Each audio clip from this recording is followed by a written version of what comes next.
Testing.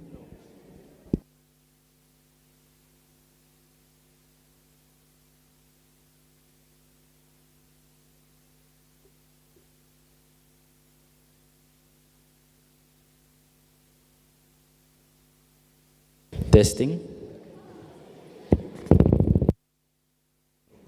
Testing, testing.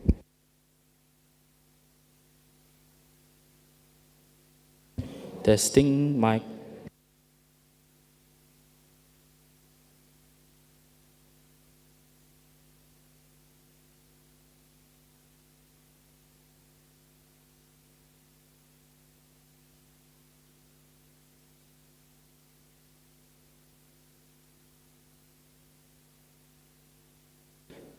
Check one, check.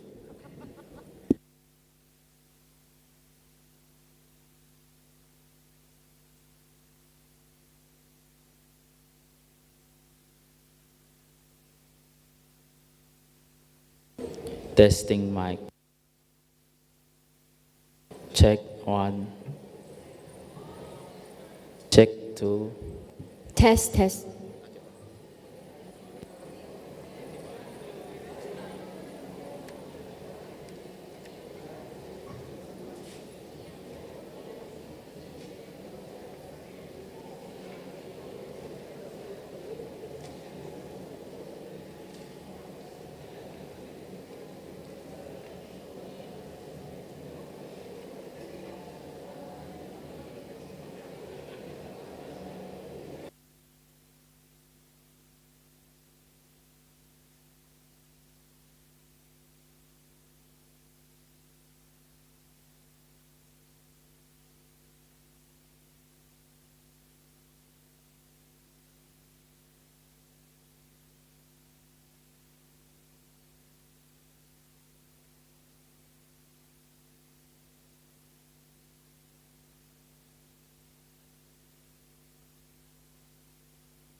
Distinguished guests, ladies and gentlemen, please be seated. We'll begin shortly.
Distinguished guests, ladies and gentlemen, the ceremonial opening of the Sabah Sarawak Legal Year 2024 will now commence.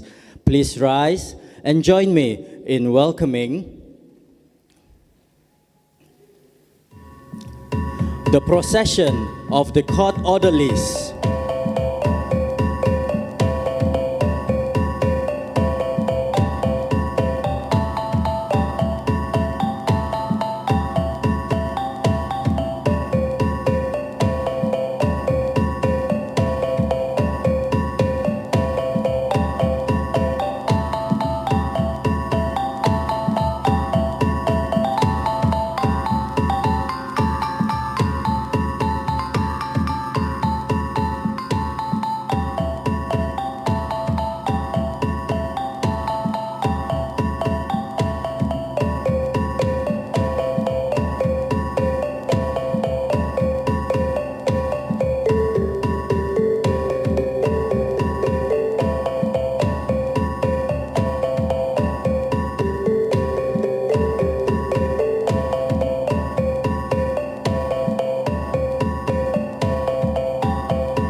The procession of the Honorable Judicial Commissioners and Judges of the High Court of Sabah and Sarawak.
The procession of the Right Honorable Chief Justice of Malaysia, the Right Honorable President of the Court of Appeal, the Right Honorable Chief Judge of Sabah and Sarawak, and the Right Honorable Chief Judge of Malaya.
Honorable judges, distinguished guests, ladies and gentlemen, please remain standing for the national anthem Negaraku, followed by the state anthem Sabah Tanah Airku and Sarawak Ibu Pertiwiku.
Thank you to the Kota Kinabalu Court Choir, led by Puan Leona Dominic Mojiliu, Senior Assistant Registrar, Office of the Registrar of the High Court of Sabah and Sarawak.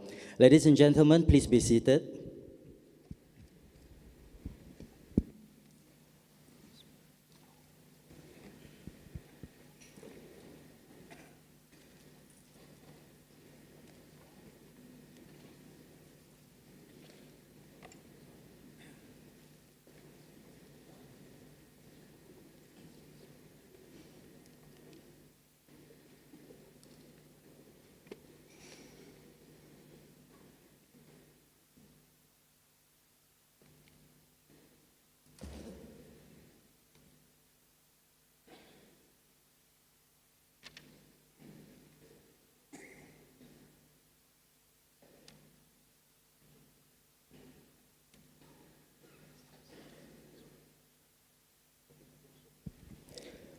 We now invite Tuan Muhammad Shukri bin Mokhtar, Senior Assistant Registrar, Office of the Registrar of the Subordinate Court of Sabah Sarawak, to lead the recitation of Doa.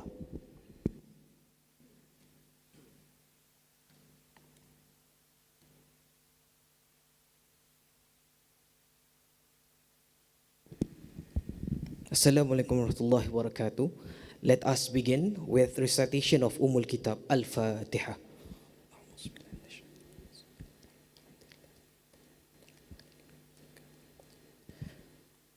أعوذ بالله من الشيطان الرجيم. بسم الله الرحمن الرحيم.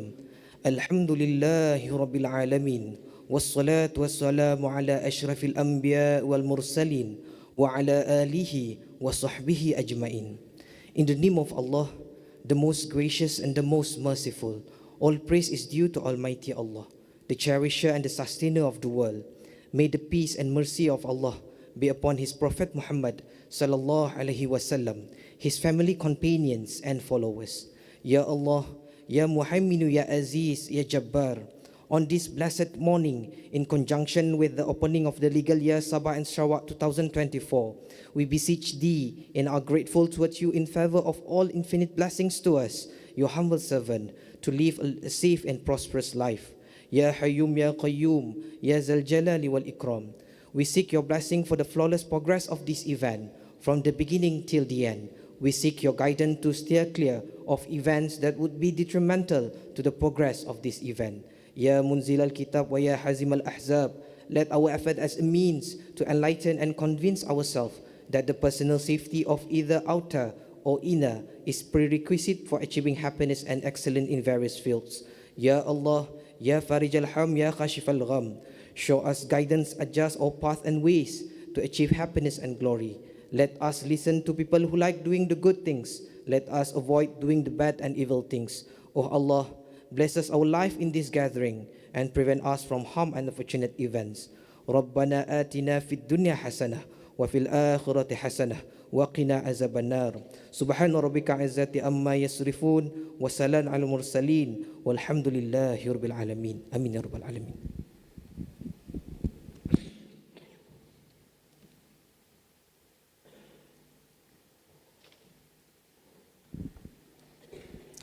Thank you, Tuan Muhammad Shukri.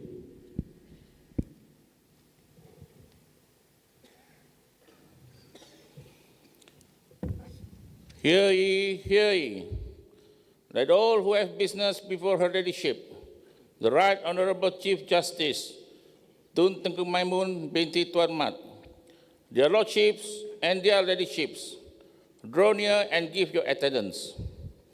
My ladies and my lords, this is the matter of the Sabah and Sarawak opening of legal year 2024, holden at Kota Kinabalu, Sabah. I now invite the Honorable Mr. Mohammed Nazim bin Maduarin, the President of the Sabah Law Society, to deliver his speech.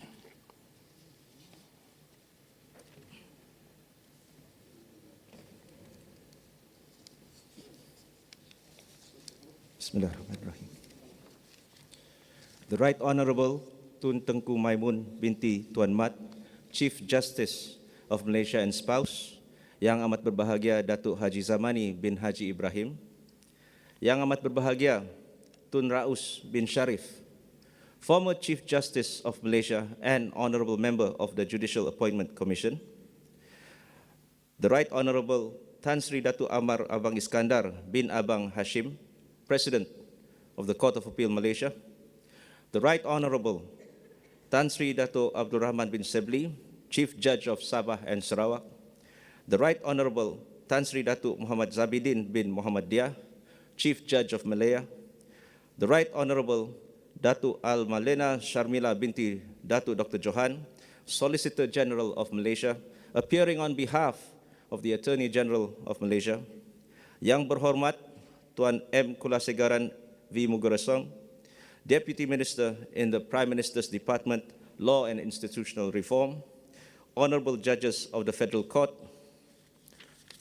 Honourable Judges of the Court of Appeal, Honourable Members of the Judicial Appointment Commission, honorable judges and judicial commissioners of the High Court of Sabah and Sarawak and the High Court of Malaya, the Honorable Datuk Sri Dr. Haji Sabin Samita, Mayor of Dewan Bandaraya Kota Kinabalu, the Honorable Tuan Zamri bin Bakar, Chief Registrar of the Federal Court of Malaysia, the Honorable Datuk Norasia binti Muhammad Yusuf, State Attorney General of Sabah, the Honorable Datuk Safri bin Ali, State Attorney General of Sarawak, the Honorable Mr. Gurveer Singh Sandhu, President of the Advocates Association of Sarawak, the Honorable Ms. Karen Chia Yi Lin, President of the Malaysian Bar, presidents and delegates from foreign bar associations, heads and representatives of the federal and state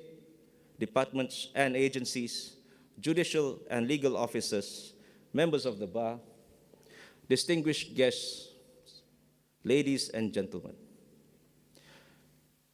Bunga sekuntum tumbuh merata, sayang merbah di pohon cemara. Dengan izin Yang Amat Arif, pembuka kata, mohon izin untuk bicara.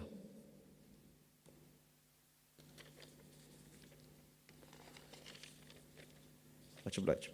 I am honored to welcome the following overseas bar leaders and representatives: Ms. Lisa Sam Hui Min, President of the Law Society of Singapore; Ms. Nur Aziza Ahmad, President of the Law Society of Brunei Darussalam; Mr. Peter D. Maynard, President of the Commonwealth Lawyers Association; Mr. C.M. Chan, President of the Law Society of Hong Kong; Ms. Dagmar Yu, President of the Taiwan Bar Association; Dr. Uday Prakash Warunjikar, Vice President of the Bar Association of India; Mr. Stephen Thiru, Vice President of Law Asia. The Sabah Law Society expresses our utmost appreciation for your presence today. Yang Amat Arif, a quick search on Google will show that the current average human attention span is only 8.25 seconds, which is slightly lower than the goldfish. And the average human adult is only able to concentrate on a task for 15 to 20 minutes. Now, I believe that everyone here is above average and extraordinary, but I will try to limit my speech to 15 minutes.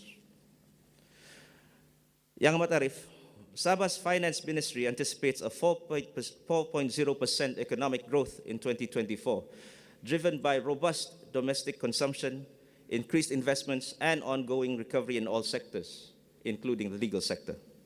Despite a challenging 2023, positive economic indicators persist, with GDP and GDP per capita rising.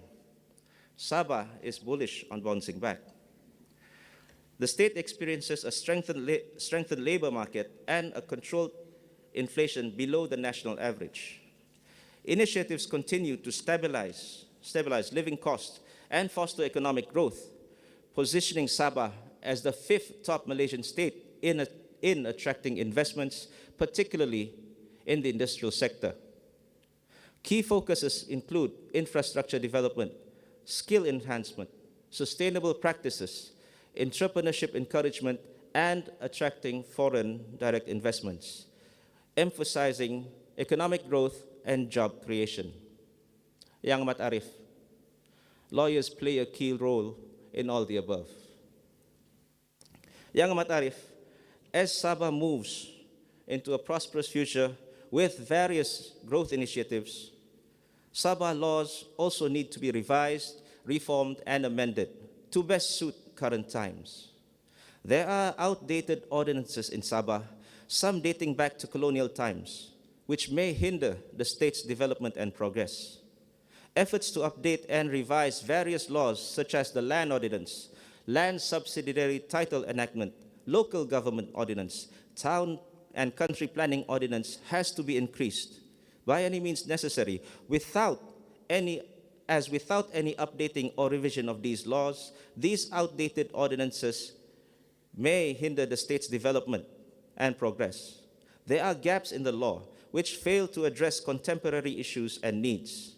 The procedures and terminology used are outdated, which make land transactions and government-related transactions slow and costly.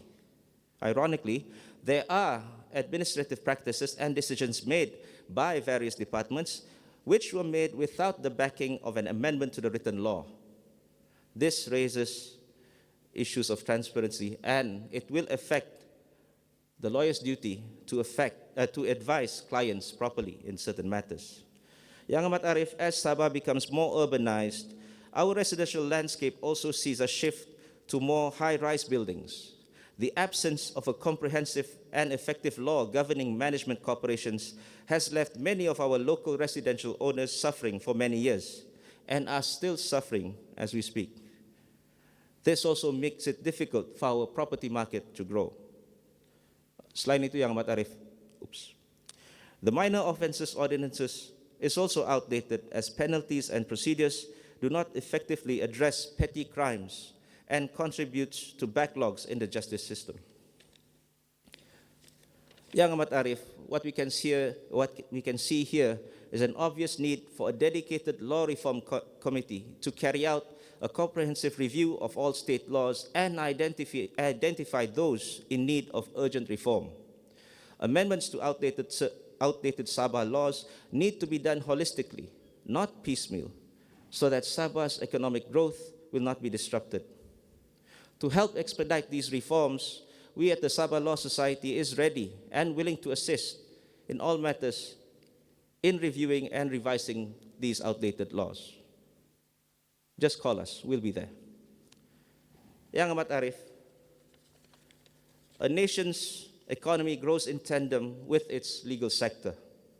As Sabah's economy is poised to recover and expand at 4%, the legal profession must stand ready to serve anyone who needs legal services. This is where we reinvent the new Sabah lawyer, who can best help contribute to Sabah's growth. One might ask, who are the new Sabah lawyers?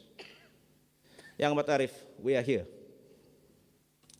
The new Sabah lawyer is a formidable legal force crafted meticulously under pressure during the challenging years of the COVID-19 pandemic. During those years, legal services were among the sectors that were most affected. COVID-19 undoubtedly posed problems to businesses, enterprises, including law firms. We all suffered. It was during the pandemic years the legal profession in Sabah, under the leadership of our immediate past president, Datuk Roger Chin, who is in attendance today, underwent a transformation. Under his leadership during the COVID-19 pandemic, our profession has transformed. When COVID-19 struck, our members were forced to shutter their offices and provide legal services from their homes. Amidst global uncertainty and confusion, Sabahan lawyers soldiered on and continued to serve their clients while forcing themselves to reskill and upskill and reach out to our foreign colleagues to ensure that their services to clients are not disrupted. Lawyers, in turn, relied on the Sabah Law Society to solve problems, invent systems, and coordinate with stakeholders, which the Law Society effectively did. Throughout this crisis, Yang Amat Arif, Datuk Roger Chin's unflappable leadership gave us confidence that we could keep calm and carry on. In our battle against the virus, we found in him our wartime president. We, the Sabah Law Society, thank our wartime president, Datuk Roger Chin. Yang Amat Arif, the new Sabah lawyer embodies a new set of qualities that elevate themselves to the pinnacle of legal excellence.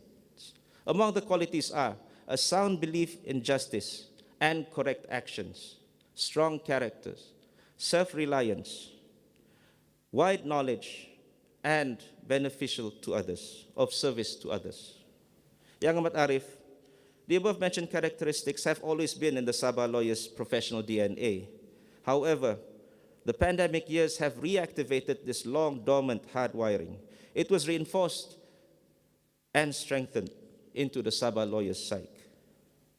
Yang Amat Arif, just as the sun has an axis and gravity, and the earth has an axis and rotates in its orbit, the Sabah lawyer also has his own axis and gravity in the form of a sound belief in justice and correct actions. The Sabah lawyer operates and functions within their own professional gravitational field, guided by a belief in justice, which serves as their moral compass. In whatever they do, the Sabah lawyer commitment, the Sabah lawyers' commitment to doing what is right acts as a constant force shaping their decisions and actions.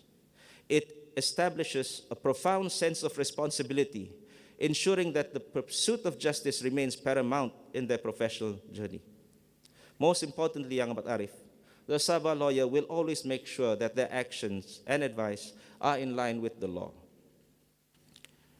The Sabah lawyer embodies strong moral character, which brings a distinctive ethical dimension to their practice. Rooted in integrity, the Sabah lawyer prioritizes honesty, fairness, and compassion. Commitment to moral principle not only enhances their professional reputation, but also instills a sense of reliability and credibility among their peers and clients. The new Sabah lawyer also demonstrates self-reliance on their profession, which highlights a profound competence and independence, having the ability to navigate complex legal landscapes with ease, which reflect their broad knowledge gained via constant reskilling and upskilling. Yang Amat Arif, to ensure that our members will always have an opportunity to learn and update their knowledge, we have started discussion with the Ahmad Ibrahim Kuliah of Laws, International Islamic University, Malaysia, to collaborate on training courses for our members. We are willing to compete and evolve, for if we do not compete and evolve, we will be wiped out. If our industry needs to be re-engineered, rest assured Sabah lawyers will lead the way. The Sabah lawyer is not held back by a lack of ambition, willpower, or imagination. The Sabah lawyer acts in the best interest of their clients and contribute positively to society in their service to community. We share a common belief in the remedial powers of the law. We consider that the law and the legal system offer a means of addressing many of society's social ills and conflicts. This is why lawyers are drawn towards using the law to help others. We practically invented the term pro bono, and we pledge to keep the pro bono spirit alive and burning in our community. The members of the Sabah Law Society are dedicated to the ideals of this nation, the rule of law, and the need for access to justice. To that end, the Sabah Law Society has organized and participated in numerous legal aid programs to help the people. Among the legal aid programs that Sabah lawyers have participated in throughout the year 2023 are the Mobile Court Program. The Mobile Court Program is an initiative started by the Sabah judiciary to bring court services closer to the people in the interior regions of Sabah. It aims to provide legal assistance and adjudication to the people who face difficulties in obtaining their personal documents, such as birth certificates, identity cards, citizenships, as well as advise and resolve civil and criminal matters that affect them. The program also aims to educate and inform the people about their rights and responsibilities under the law, and to foster a better understanding and appreciation of the legal system among them. We have been supporting and participating in the Mobile Court Program since its inception by providing volunteers from its members who act as legal advisors, counselors, and advocates for the people who seek mobile court services. In addition to this, we also collaborated with other government departments such as the National Registration Department, the Immigration Department, the Welfare Department, as well as non-governmental organizations to assist the people with their administrative and related issues. We believe that the Mobile Court Program is a noble and innovative effort to enhance the access to justice and legal aid for the people of Sabah, especially those who live in the rural and remote areas. The SLS is proud and honored to be part of this program and hopes to continue to serve and assist the people of Sabah in the future via the Mobile Court Program. Besides this, Yang Arif, the Sabah Law Society Legal Aid and YBGK Subcommittee has also organized legal aid clinics, which consists of volunteer lawyers from the SLS member population who will act as legal advisors and advocates for the people who seek legal aid clinic services. The legal aid clinic operates weekly basis every Saturday from 9 a.m. to 12:30 p.m., except for the first Saturday of the month at the SLS Secretariat Office. This clinic is a part of the SLS effort to fulfill its social responsibility and to contribute to society. The clinic aims to provide legal assistance and education to the people who are in need of such services, but are unable to afford or have access to them. This clinic also aims to raise awareness and understanding of the law and the legal system among the people, and to foster a culture of respect and appreciation for the rule of law and the legal profession. The Legal Aid Clinic also extends beyond our Secretariat's office on certain occasions and also is available online. Yang Amat Arif, the Sabah Law Society is also a key player in the implementation of the Yayasan Bantuan Guaman Kebangsaan scheme, which is a non-profit organization that was established in 2011 to provide free legal assistance to those who cannot afford to hire a lawyer for criminal cases. The YBGK operates under the supervision of a board of directors chaired by the AG and consists of representatives from the government, the judiciary, the Malaysian Bar, Sabah Law Society, the Advocates Association of Sarawak, academia, and civil society. Our participation in the YBGK comes in various ways, such as providing a list of volunteers who are willing to provide legal services to the YBGK, and coordinating and facilitating assignment of said lawyers to clients who seek legal aid. We have a dedicated YBGK coordinator who coordinates with the YBGK Secretariat, the courts, the police, and the prisons department to ensure that clients, accused persons, receive timely and effective legal assistance. We also organize training and awareness programs for the YBGK lawyers and the public. Yang Arif, in the future, we hope to launch the following initiatives. We hope to offer pro bono legal services, representation in the Native Court of Appeal, and also pro bono legal support for parties engaged in land inquiries, land appeals to the Director of Land and Survey related to native customary rights. We also hope to engage pro bono legal representation for suitable public interest litigation cases and provide community mediation services to the public. We also hope, Yang Arif, to continue fostering partnerships with NGO and government agencies to enhance and reach the impact of pro bono legal initiatives. The Sabah Law Society will continue to provide legal aid and continue spreading law awareness to promote legal literacy. We believe Malaysians must be educated on what the law has to offer, and they should understand how the legal system works to protect their interests and safeguard society.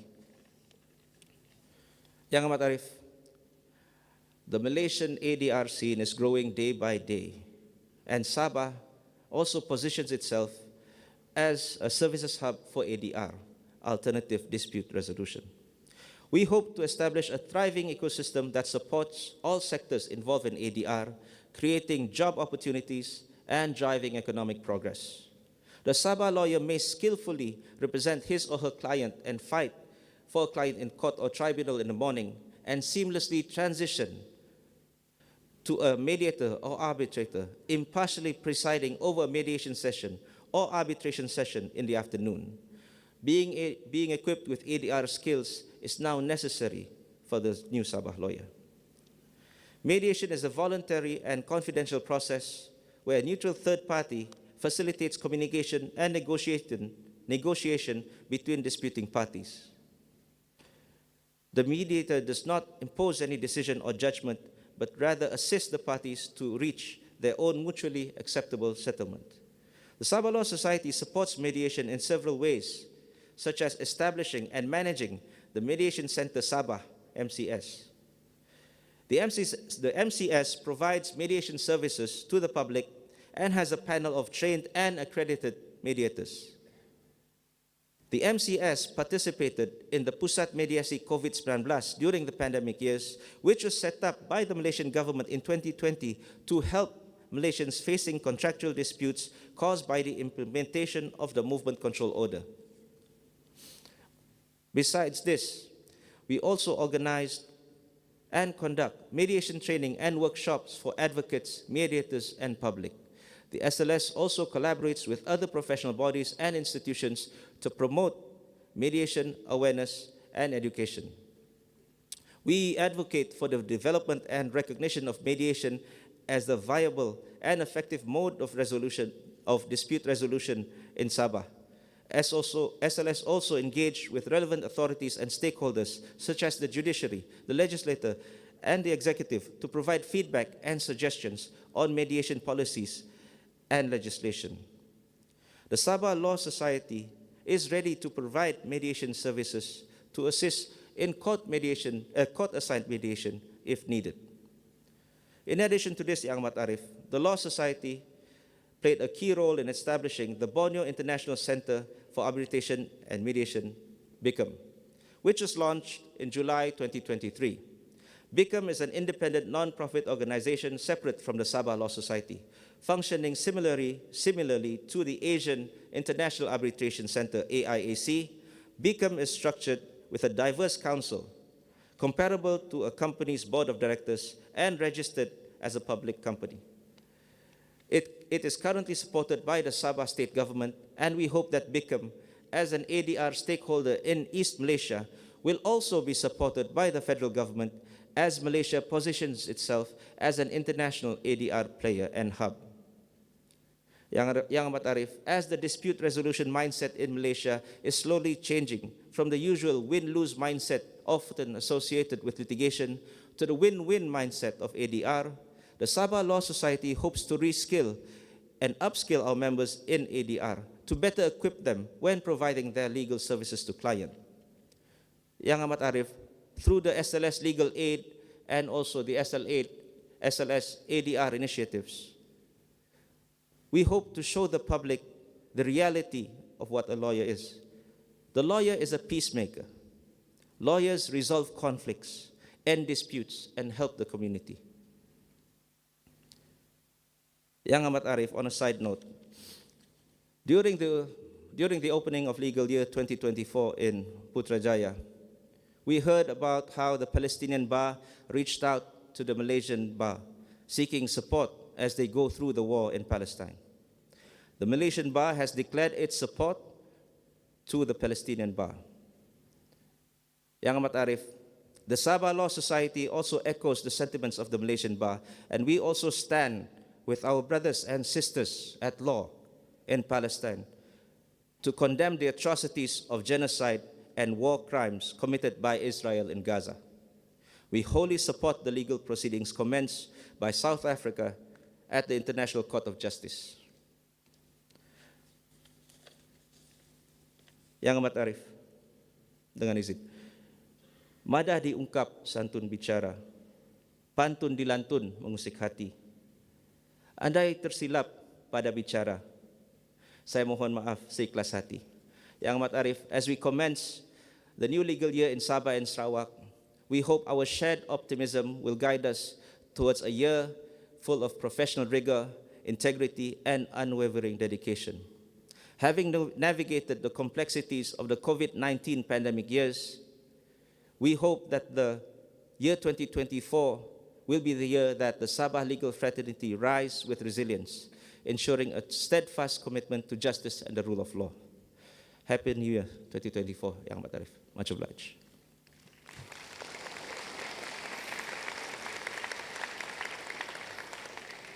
Thank you, Mr. Muhammad Nazim. I now invite the Honorable Mr. Gurveer Singh Sandhu, the President of the Advocates Association of Sarawak, to deliver his speech.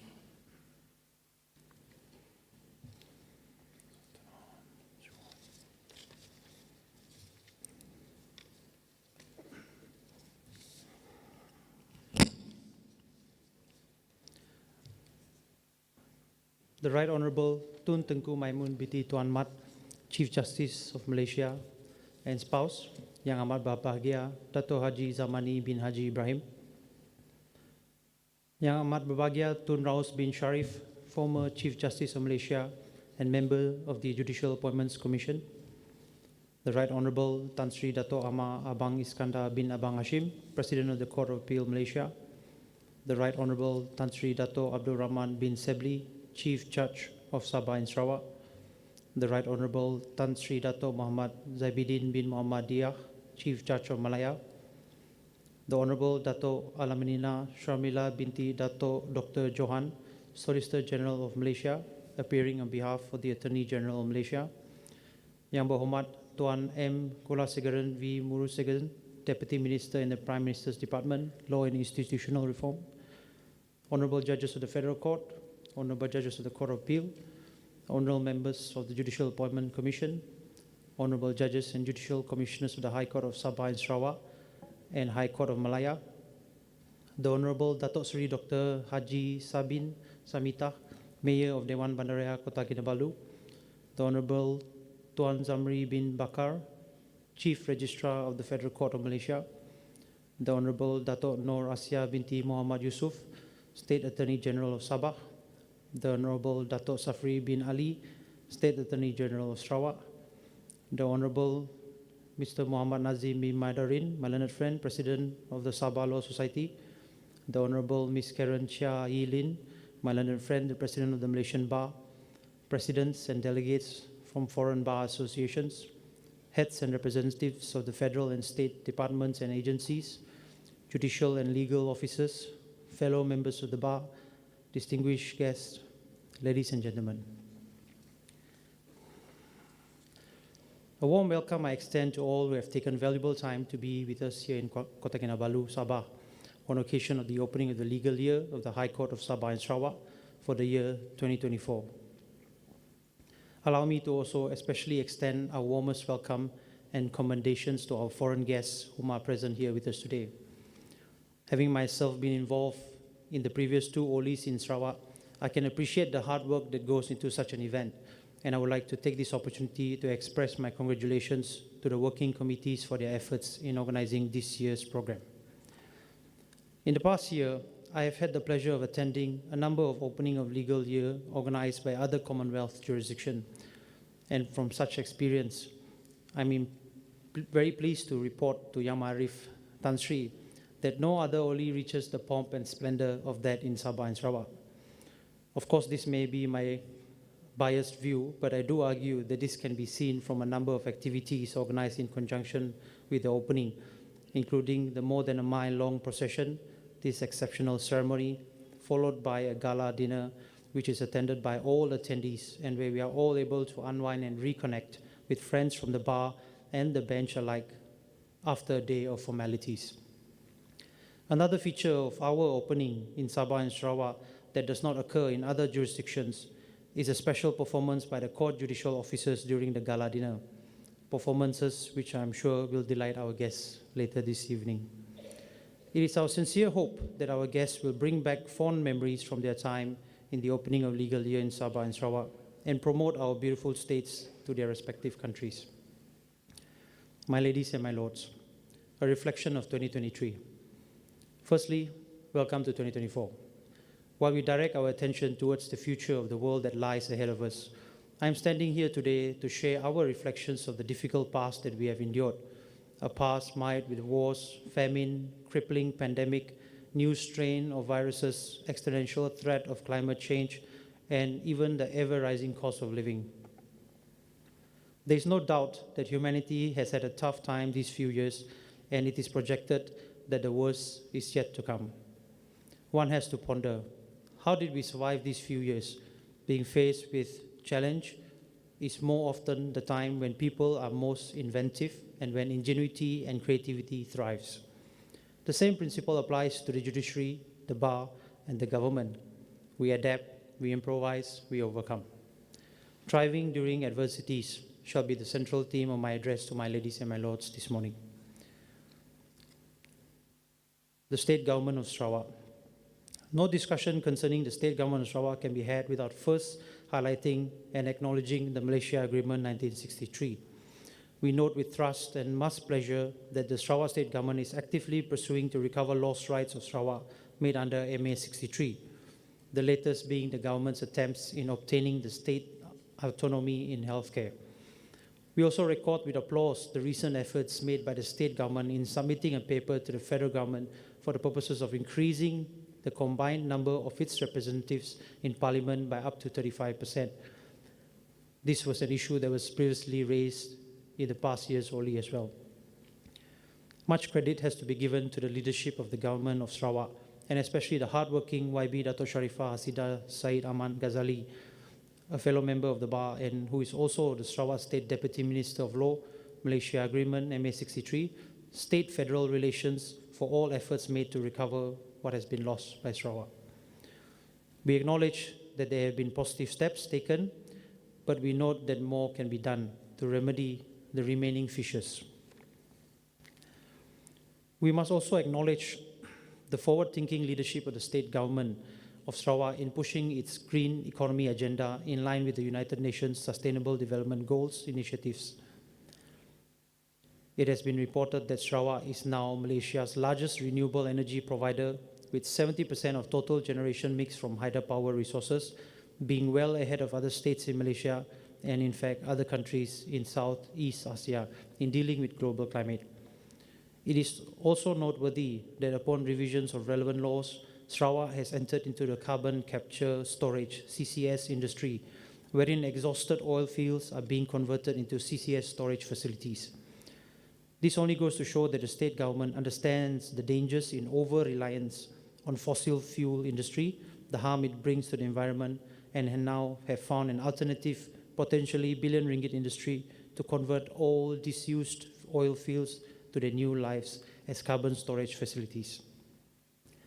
I'm also proud to share here that Sarawak is the first in Malaysia to establish an ombudsman law, where the purpose would be an elevation in standards of accountability in public administration and to provide measures against maladministration by the public service agencies.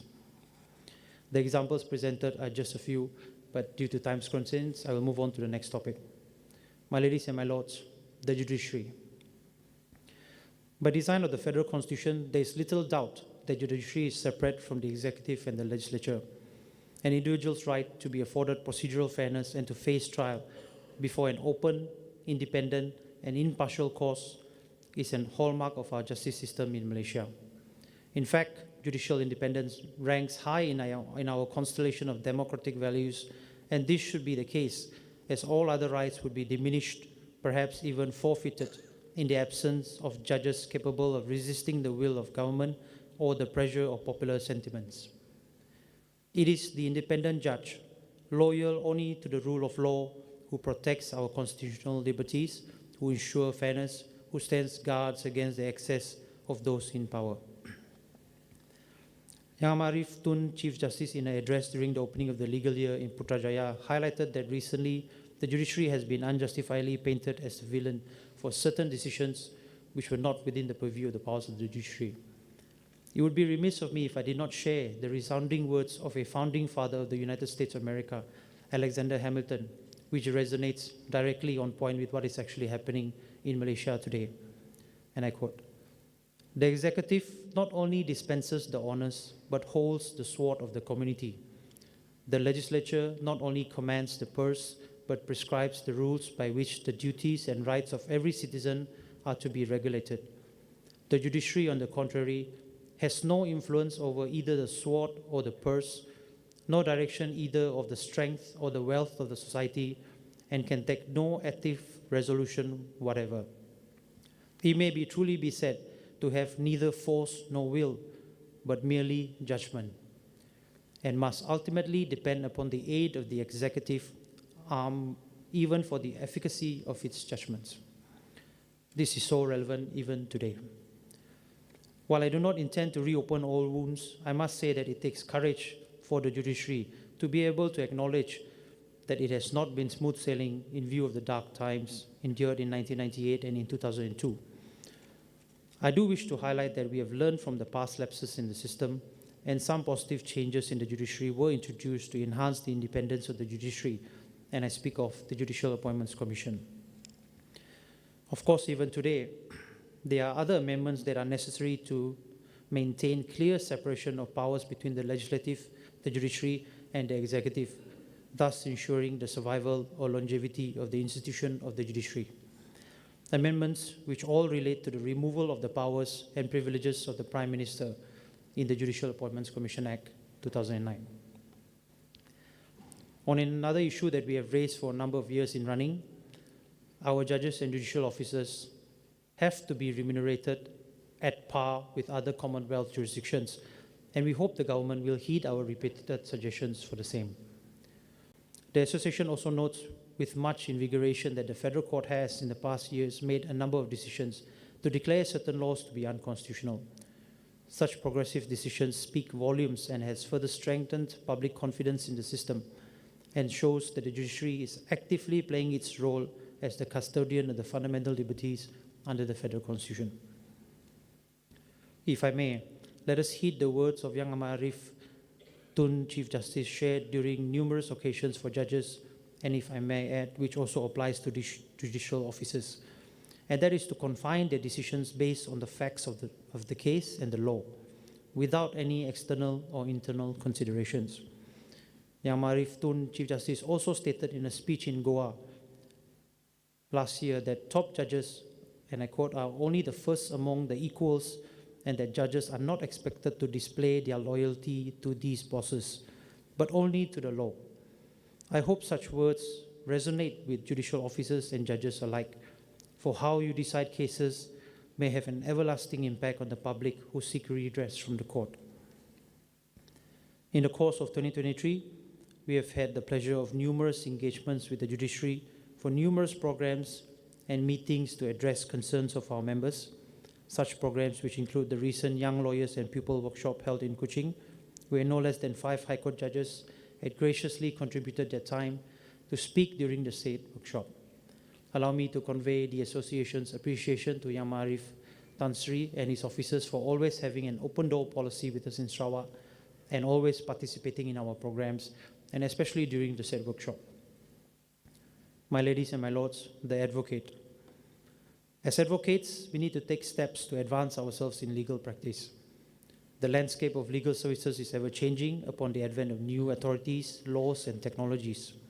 Thus, we need to keep up with the new laws, legal skills, and finesses, and even aid ourselves in the available technology to support us in the work. We need to be future-proof. This will also assist us to stop reliance on lawyers from the West and other parts of the country making inroads to Sarawak to run our cases for us. In this day and age, there are but very few cases that can be considered novel. Therefore, considering the age of the legal practice, there should be little to no reason for us to rely upon foreign advocates, be that from Malaysia or otherwise. On the part of the association, we shall continually be organizing courses in relevant fields of law to arm our members with the ability to sustain practice internally. And we look forward to the continued support from the bench. It is only from our combined effort that we will be able to ensure that the exclusive right of audience for Sarawak advocates be well preserved in tandem with Section 8 of the Advocate Ordinance and Article 161B of the Federal Constitution, which of course is something that we should jealously guard. On the advent of technology, I'm sure the court and advocates alike have been following the development of artificial intelligence in the sphere of legal practice. In such connection, we were fortunate to hear from other jurisdictions in the recent roundtable bar leaders discussion in Singapore over certain fusion of practice with the use of AI applications to vet agreements. And where there has been some suggestions that applications could do the work of our legal assistants at a fraction of the time required. While we acknowledge that the technology is advancing rapidly, we should be wary at whether the system is as reliable as it appears to be. Issues have arisen in the United States where it was found that owing to the use of artificial intelligence, advocates were caught to have submitted non-existent cases in filings in court, which then led to the advocate being sanctioned by the court. In fact, the 5th U.S. Circuit Court in New Orleans have since required advocates to certify that the advocates have either not relied on AI programs to draft their briefs or that humans have reviewed the accuracy of any briefs generated by AI. What this shows is that the AI system is not foolproof and should be used with great caution. While we are on the topic of authorities submitted to the court, allow me to take this opportunity to remind advocates in Sarawak to take heed of the concerns raised by Yang Amat Arif Tun Chief Justice during her address during the opening of the legal year in Putrajaya, and that is to ensure candor and honesty when submitting in court, especially concerning the authorities submitted as there appears to be advocates whom were submitting cases to the court which had been overruled without informing the court of the same. Let us always be reminded of our practice and etiquette rules on how we are to deal with the court, the public, and our learned friends from the bar. I do wish here to highlight that we have a robust inquiry committee system led by its chairman, Dato Stephen Chung Hyang Guan, a retired Court of Appeal judge. So we should do all we can to avoid being referred to the inquiry committee over such incidents. Further on the topic of artificial intelligence, let us discuss the use of AI in our courts in Sabah and Sarawak, where a system known as ACOS have been introduced to assist judicial officers in determining sentences for certain offences of the Penal Code. Now, before I go further, I will say that the association have always embraced improvement and introduction to new technology when it comes to legal practice in Sarawak. And this is shown by the fact that we have embraced and participated in the development of the CMS system, which has been in place and practiced in Sabah and Sarawak years before such system was introduced in the West Malaysia due to the COVID-19 pandemic. However, upon spending time in understanding and reviewing the ACOS system and upon feedback from advocates, we are constrained to highlight that there are issues which bring about concerns over the use of this system. Some of these concerns resolve around whether the system is able to distinguish sentencing principles such as rampancy of crime that occurs in big cities like Kuching as distinguished to smaller interior towns like Belaga, as the system appears to make no adjustments to the sentence suggested. There are a number of other issues concerning ACOS system that needs immediate attention, and we hereby renew our request to be included in the ACOS committee in order for us to review the system in a wholesome manner from within. I also note here that the system has not been rolled out in the West Malaysia. On this point, I'm also pleased to inform that the Law Society of Hong Kong had recently invited the association to sign a manifesto titled The Legal Ethical Code of Conduct regarding the development of AI. This manifesto emphasizes the importance of responsible and ethical AI practices in the legal profession and outlines guiding principles for the development and deployment of AI technologies in this field. I would like to share the 4 principles which is considered to be ethical use of AI. The first, the use of legal AI technologies should be lawful, transparent, traceable, and interpretable.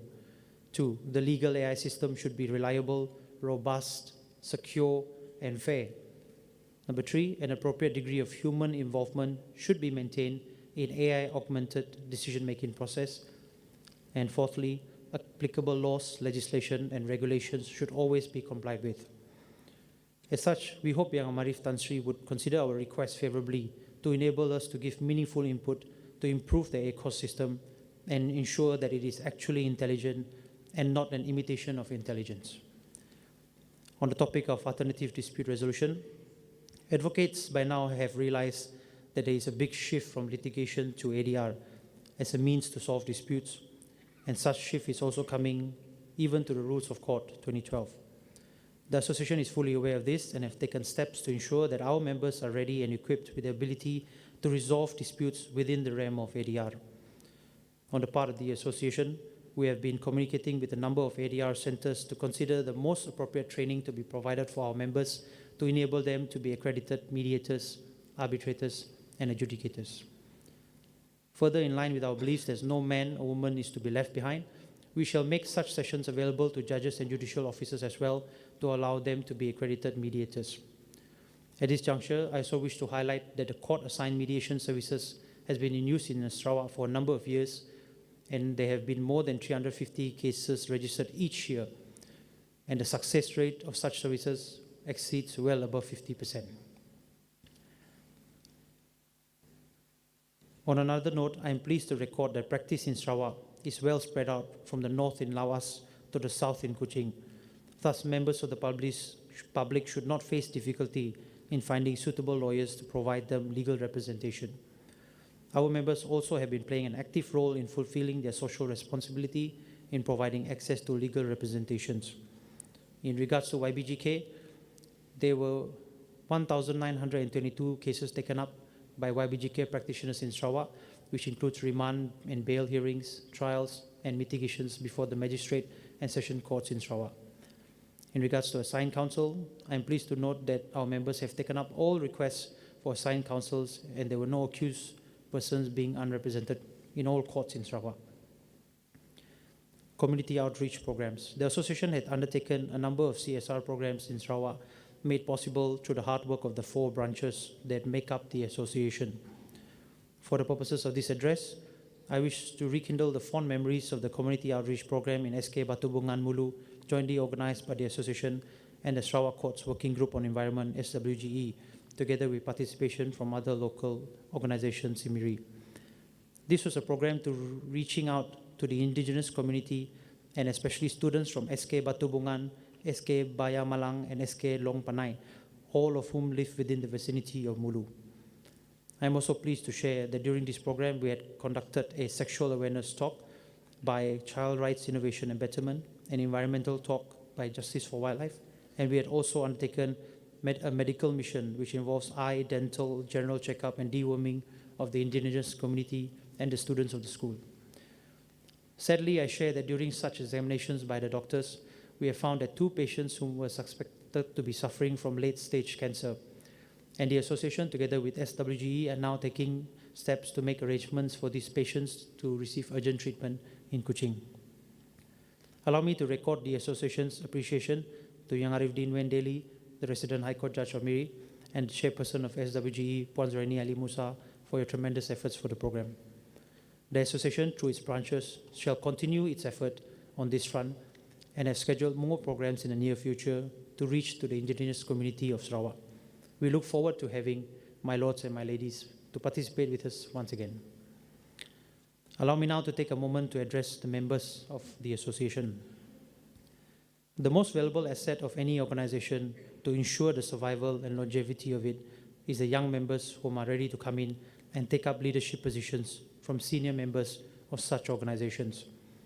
Therefore, the younger generation draws inspiration and interest from our senior members, and not only that, we also inherit this organization from our seniors. Inheritance in the sense of the association is the constitution of the association, which is the very basis of the existence of our association. We are at a juncture of our organization where we have to work harder together to ensure that we remain relevant in the sphere of legal practice and services in Sarawak. This brings to mind the age-old saying, "Bersatu teguh, bercerai roboh." Let us stay united behind the association and direct all our energy to advance ourselves as advocates so that the legal practice of Sarawak can continue to thrive and become future-proof. My ladies and my lords, the association records its appreciation to Ms. Karen Shah Lid, the President of the Malaysian Bar, for delivering the address on behalf of the association during the opening of the legal year 2024 ceremony held in Putrajaya. My lords and ladies, in conclusion, on behalf of the Advocates Association of Sarawak, we extend to your ladyship and your lordship, all present here today, warm wishes and prayers for good health, continuing wisdom, strength, and fortitude for the year ahead. My ladies and my lords, I am very much obliged. Thank you.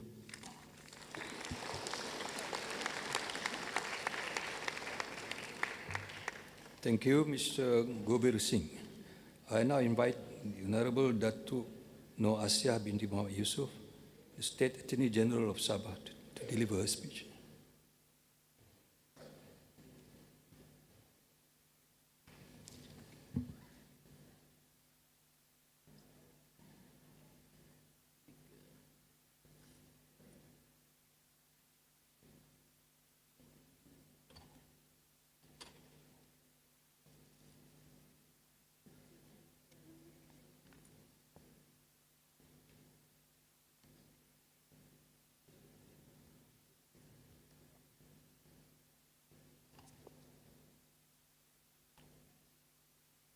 Bismillahirrahmanirrahim. Assalamualaikum warahmatullahi wabarakatuh. Very good morning everyone. Salam perpaduan, salam Malaysia Madani, dalam salam Sabah Maju Jaya. The Right Honourable Tun Tengku Maimun bin Tuan Mat, Chief Justice of Malaysia and spouse, Yang amat berbahagia Datuk Haji Zamani bin Haji Ibrahim, Yang amat berbahagia Tun Raus bin Sharif, former Chief Justice of Malaysia and member of the Judicial Appointments Commission, The Right Honorable Tan Sri Dato' Amar Abang Iskandar bin Abang Hashim, President of the Court of Appeal Malaysia. The Right Honorable Tan Sri Dato' Abdul Rahman bin Sabli, Chief Judge of Sabah and Sarawak. The Right Honorable Tan Sri Dato' Muhammad Zabidi bin Muhammad Dia, Chief Judge of Malaya. The Honorable Dato' Amalina Sharmila bin Dato' Dr. Johan, Solicitor General of Malaysia, appearing on behalf of the Attorney General of Malaysia. Yang berhormat Tuan M. Kulasegaran M. Murugasan, Deputy Minister in the Prime Minister Department, Law and Institutional Reform. Honorable Judges of the Federal Court, Honorable Judges of the Court of Appeal, Honorable Members of the Judicial Appointment Commission, Honorable Judges and Judicial Commission of the High Court of Sabah and Sarawak and High Court of Malaya, the Honorable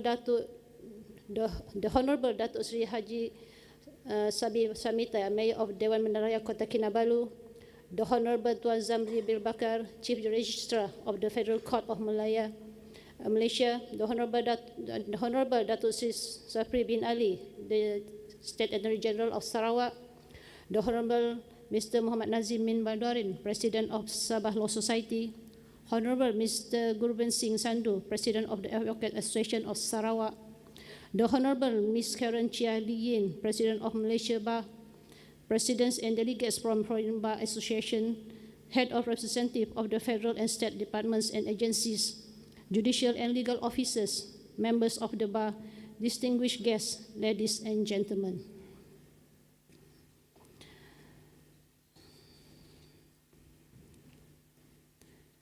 Hope everyone enjoyed the morning walk and the smell of the ocean today. Thank you for the warm welcome and the privilege to address you in this auspicious occasion of the opening legal year 2024 for Sabah and Sarawak. I extend my sincere gratitude to the organizing committee for orchestrating this significant event. Typically, during this annual gathering, I would present a brief summary overview of the achievement of the Sabah State Attorney General Chambers over the past years. However, today I will focus on a notable accomplishment and stand as a stepping stone in realizing the goal of the Malaysian Agreement MS63, thus keeping my speech today short and precise. On the 3rd January 2024, the Sabah State Legislative Assembly convened a special sitting that marked a pivotal moment in our pursuit of greater autonomy. During this session, 3 bills related to the takeover of the regulatory authority over energy-related matters by the state government from the federal government were passed. The 3 bills were the Sabah Energy Commission Amendment Bills 2024, the Sabah Renewable Energy Bills 2024, and the Electricity Supply Bill 2024. What makes this achievement truly commendable is the fact that on the same day, due to urgency and importance of the bills, the chambers and also worked diligently to have a total of 10 regulations, 4 regulations under Electricity Supply Bill 2024 and 6 regulations under Sabah Renewable Energy Bill 2024, which were safely passed and gazetted. Having said that, I would like to take a moment to express my heartfelt gratitude and congratulations to the dedicated members of the chambers for their tireless efforts in ensuring the smooth tabling and passage of these bills and regulations.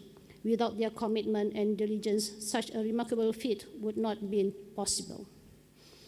Despite the jurisdictional complexities around matters related to electricity, gas, and energy falling under the federal list, we were able to legislate on this crucial issue. Thanks to Article 95C of the Federal Constitution, the establishment of the Energy Commission of Sabah in recent years further empowered the state government to regulate the energy sector effectively, demonstrating a commitment to the principle of MS63.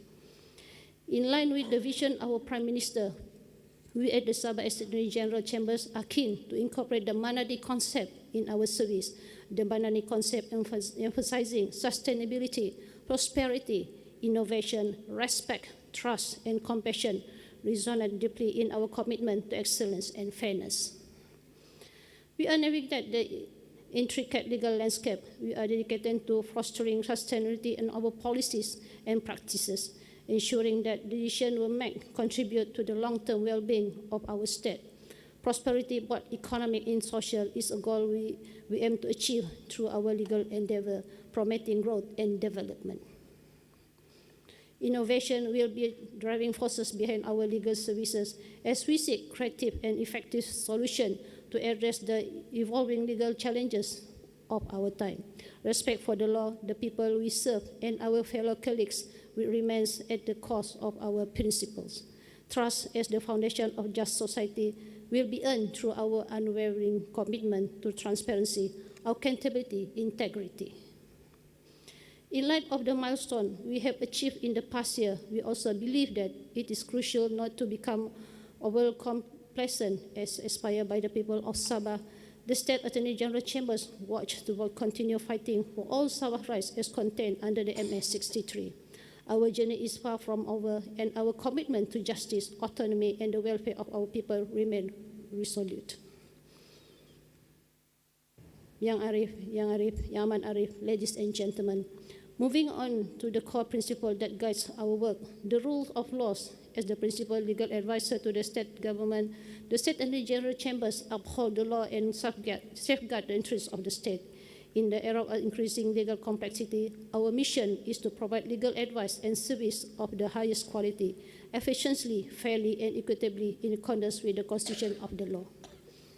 It is also the Chamber's duty to advise the state government, ensuring that every decision and action taken by state government aligns with the law. As keepers of justice, our role is to pursue justice without fear or favor, avoiding politically convenient paths and making informed decisions based on professional judgment. Let us remind that whether in the judiciary, the executive branch, or among members of the bar, our paramount priority must always be the interests of the people. Upholding the rule of law is not only our duty, but our collectively responsibility. Yang Aman Arif, Yang Arif, ladies and gentlemen, in conclusion, I will keep my promise is being short and concise. On behalf of the State Attorney General Chambers, I declare our unwavering commitment in providing the highest standard of excellency, fairness, and integrity in all our services to the government of the state of Sabah. May we collectively strive our excellence in our upcoming journey. While we eagerly embark the journey of the new year, let's not overlook the importance of representing our health. Ensuring well-being will pave the way for the seamless flow of abundance of prosperity in this approaching year of the dragon. Before I leave, allow me to end my speech with a pantun. Daun palas jatuh ke riba, layu berguguran di angin deru. 2024 telah tiba, menanti cabaran di Allah baru. Happy New Year everyone, and to those celebrating Chinese New Year in a few weeks' time, Happy Year of the Dragon, Xin Ning Kuai Le, Kong Si Fa Chai. Thank you, and this opening legal year mark beginning of the year filled with progress, prosperity, health, and justice for all. Much obliged.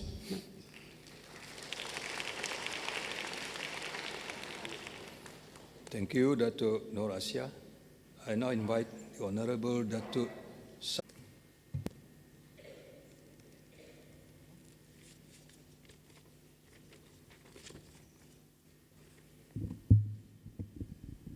Bismillahirrahmanirrahim. Assalamualaikum warahmatullahi ta'ala wabarakatuh.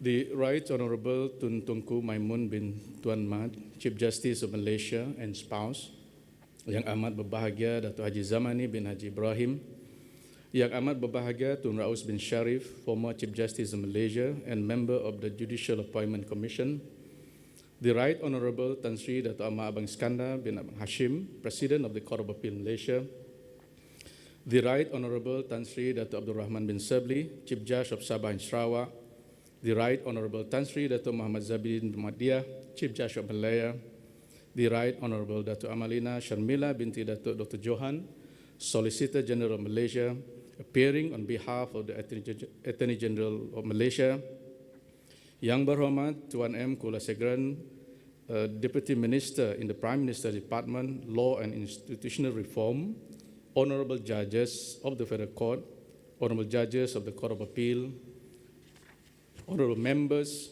of the Judicial Appointment Commission, Honorable Judges and Judicial Commissioner of the High Court of Sabah and Sarawak of the High Court of Malaya, the Honorable Dato' Sri Dr. Haji Sabin Samita, Mayor of Dewan Bandaraya Kota Kinabalu, the Honorable Tuan Zamri bin Bakar, Chief Registrar of the Federal Court of Malaysia, the Honorable Datuk Nur Asia binti Muhammad Yusuf, the State Attorney General of Sabah, the Honorable Mr. Muhammad Nazim bin Madwarin, President of the Sabah Law Society, the Honorable Mr. Gurveer Singh Sandhu, President of the Advocate Association of Sarawak, the Honorable Ms. Karen Chia Yilin, President of the Malaysian Bar, Presidents and delegates from Foreign Bar Association, heads and representatives of the federal and state departments and agencies, judicial and legal officers, members of the bar, distinguished guests, ladies and gentlemen. First and foremost, I wish to convey my sincere appreciation to the Right Honorable Tan Sri Datuk Chief Judge of Sabah and Sarawak and the judiciary for inviting the Sarawak State Attorney General Chambers to participate and be given the opportunity to say a few words at the opening of the legal year Sabah and Sarawak 2024. It is an honor for us, for the Sarawak State Attorney Chambers, to be given an opportunity to attend this time-honored tradition to reflect on the progress and contribution that we have made as participants in the legal system of the country. It is a great experience to be here once again alongside our brothers and sisters of the legal fraternity to celebrate the opening of the legal year. I hope and pray that 2024 is filled with endless possibilities and prosperity for the judiciary, the legal fraternity, and the people of Sarawak and Sabah. I'm happy to share a few of our Chamber's accomplishments for the year 2023. In the year 2023, a total of 5 bills were tabled in the Sarawak State Legislative Assembly during its sittings in May and November 2023. All these bills were the results of a lot of hard work and meticulous research by our chambers, as well as input from relevant stakeholders. I would like to highlight some of those ordinances which have a profound impact on Sarawak legal landscape. Sarawak Crafts Council Ordinance 2023. Sarawak is a melting pot of diverse ethnicities, each with its unique tradition. From the proud Iban warriors to the graceful Orang Ulu dancers, the people of Sarawak celebrate their distinct identities through languages, ritual, and customs. What adds a special touch on this cultural identity is the incredible handicraft, crafted by the skilled artisan. The intricate bedwork of the Orang Ulu, the delicate Puakumbu textile of the Ibans, and the exquisite keringkam of the Malay community showcase the creativity and pride passed down through generations. These handcrafts go beyond mere artifacts. They are living expression of Sarawak's soul, blending tradition with modernity. Recognizing the significance of Sarawak cultural heritage and handicrafts, establishing a formal body plays a crucial role in safeguarding and promoting these treasures. The Craft Council will act as a custodian, ensuring the preservation of traditional techniques and fostering the economic empowerment of local artisans, and creating platforms for their skills to be showcased on a global stage. The ordinance not only aims to formalize the establishment of the Sarawak Craft Council, but also for the Council to be a regulatory authority for the development of handicraft in Sarawak. With the passing of this law, Sarawak will not only safeguard its heritage, but also invites the world to partake in the beauty and wisdom embedded in its diverse tradition. This commitment reflects a profound understanding that heritage is not just a relic of the past, but a living, breathing thing that deserves to be nurtured and celebrated. Sarawak Ombudsman Ordinance 2023.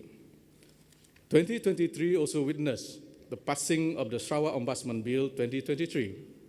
This significant development, it's not just a legislative milestone. It represents a giant leap forward in Sarawak's commitment towards transparency, elevating the standard of accountability in public administration, and the provision of measures against maladministration by the state public service agencies. The passing of this law is a testament of the state's unwavering dedication to good governance. This office will ensure that the voice of the people is heard, their grievances are addressed, and the public institutions remain accountable for their actions. One of the key pillars of this legislation is its role in fostering transparency. The Sarawak Ombudsman will play a crucial role in scrutinizing any complaints made against any maladministration in the public service agencies. Through this newly introduced ordinance as well, we are not only building the trust between the government and the rakyat, but also strengthening the very foundation of our public institution and administrative system.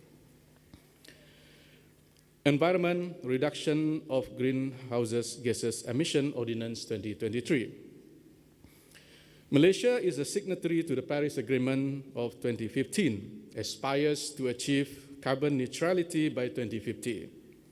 Despite this commitment, there is currently no enacted legislation in Malaysia to effectively implement its obligation under the Paris Agreement. Through the wisdom of state-owned visionary leadership, I'm proud to inform that Sarawak is the first state in Malaysia to enact legislation on climate change, aiming to regulate greenhouse gases emission, promote carbon capture and storage, and mitigate climate change effects to achieve net zero carbon emission by 2050 as part of Sarawak Post-COVID-19 Development Strategy 2030, focusing on environmental sustainability. This law signals the state's unwavering commitment to environmental stewardship. By taking action to reduce greenhouse gas emission, we are demonstrating our dedication to preserving the natural beauty that defines our state. Our forests, rivers, and diverse ecosystem contribute to the unique identity of our region, and by reducing our carbon footprint, we are protecting these invaluable treasures for future generations. The law serves as a beacon of innovation. It will incentivize the development and adoption of clean and sustainable technologies, fostering a culture of innovation and entrepreneurship. This not only positions Sarawak as a leader in the green economy, but also creates new job opportunities and stimulates economic growth. The passing of this law is another milestone for Sarawak. It is a proof that states' collective will to address the challenges of our time and build a sustainable, resilient, and prosperous future. May the steps we are taking today become the cornerstone in our commitment in remaining steadfast in our effort of leaving behind a legacy of environmental responsibility for future generations. In addition to those three recently introduced ordinances, we also drafted the amendment bills to our existing ordinance, i.e. the Electricity Ordinance and Distribution of Gas Ordinance 2016. Both amendments bills were tabled in November session in the Sarawak Legislative Assembly, and both amendments were passed without any amendments. On the Distribution of Gas Ordinance 2016, the salient feature of the amendment is to provide for the appointment of gas aggregator. This appointment is to expand and facilitate the distribution of gas in Sarawak by improving and strengthening the existing distribution network and system, and to enable the availability of gas to industries and consumers who requires gas for their businesses, as well as to ensure adequate supply of gas to meet the needs of industries and potential investors, and thereby accelerating sustainable economic development of the state. With regard to the amendment to the Electricity Ordinance, the key changes in the amendments are the introduction of single buyer concept. Through this amendment, the ordinance designates Sarawak Energy Berhad as the single buyer. This allows SEB to purchase power from various producers and distribute it to customers. Having a single buyer concept, the electricity industry in the state can expand, and the volume of electricity produced in the state can be increased to meet the demand domestically and externally.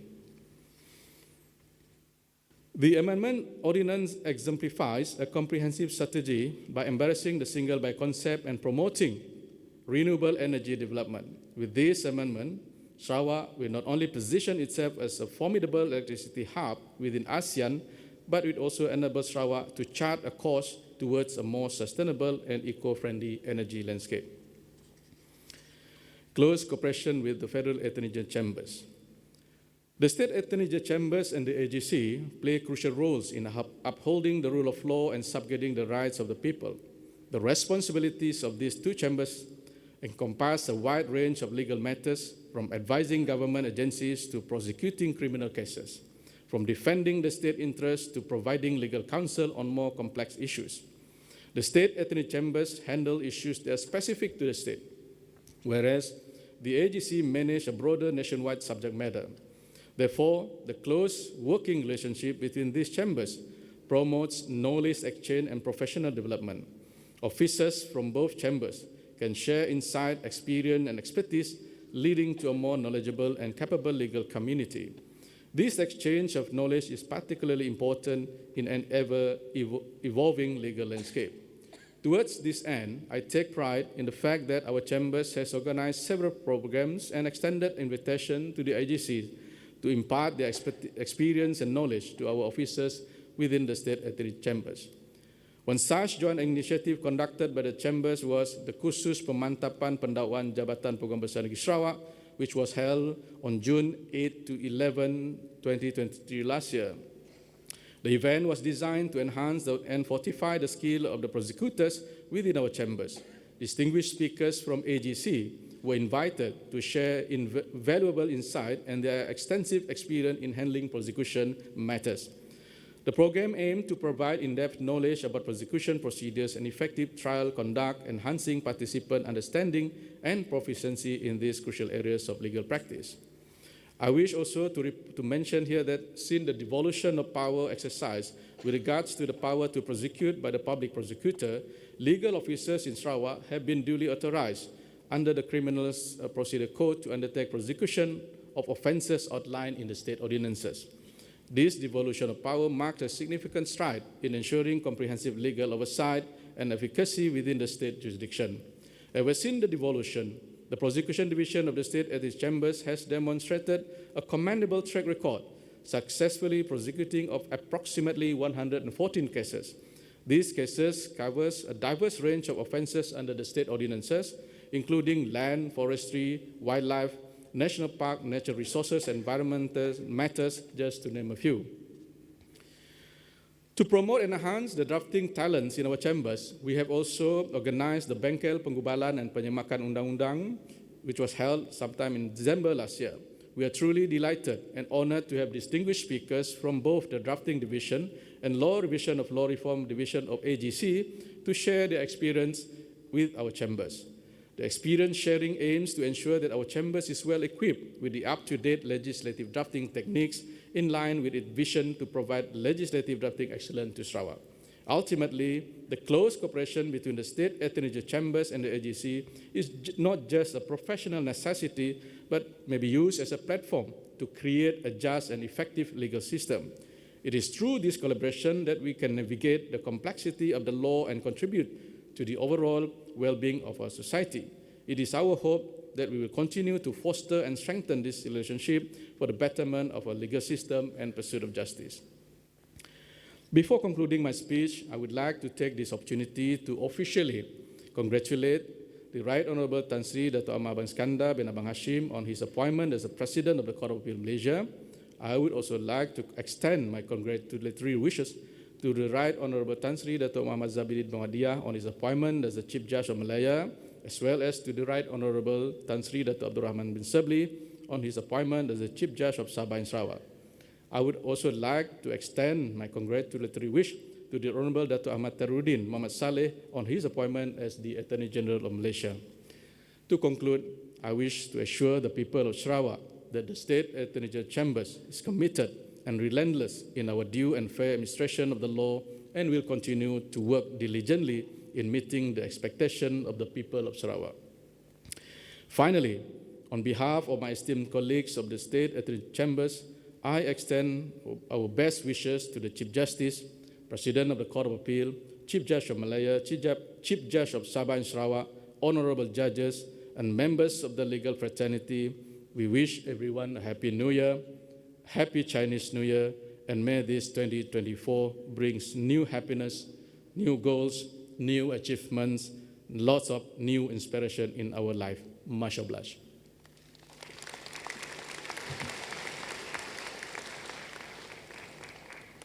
Thank you, Dr. Safri.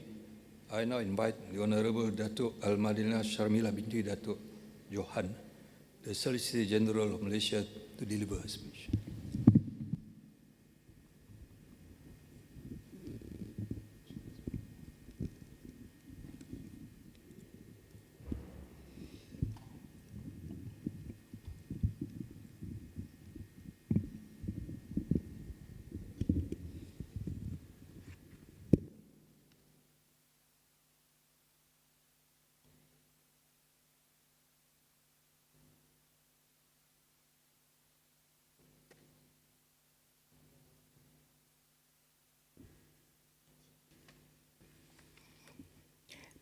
Bismillahirrahmanirrahim.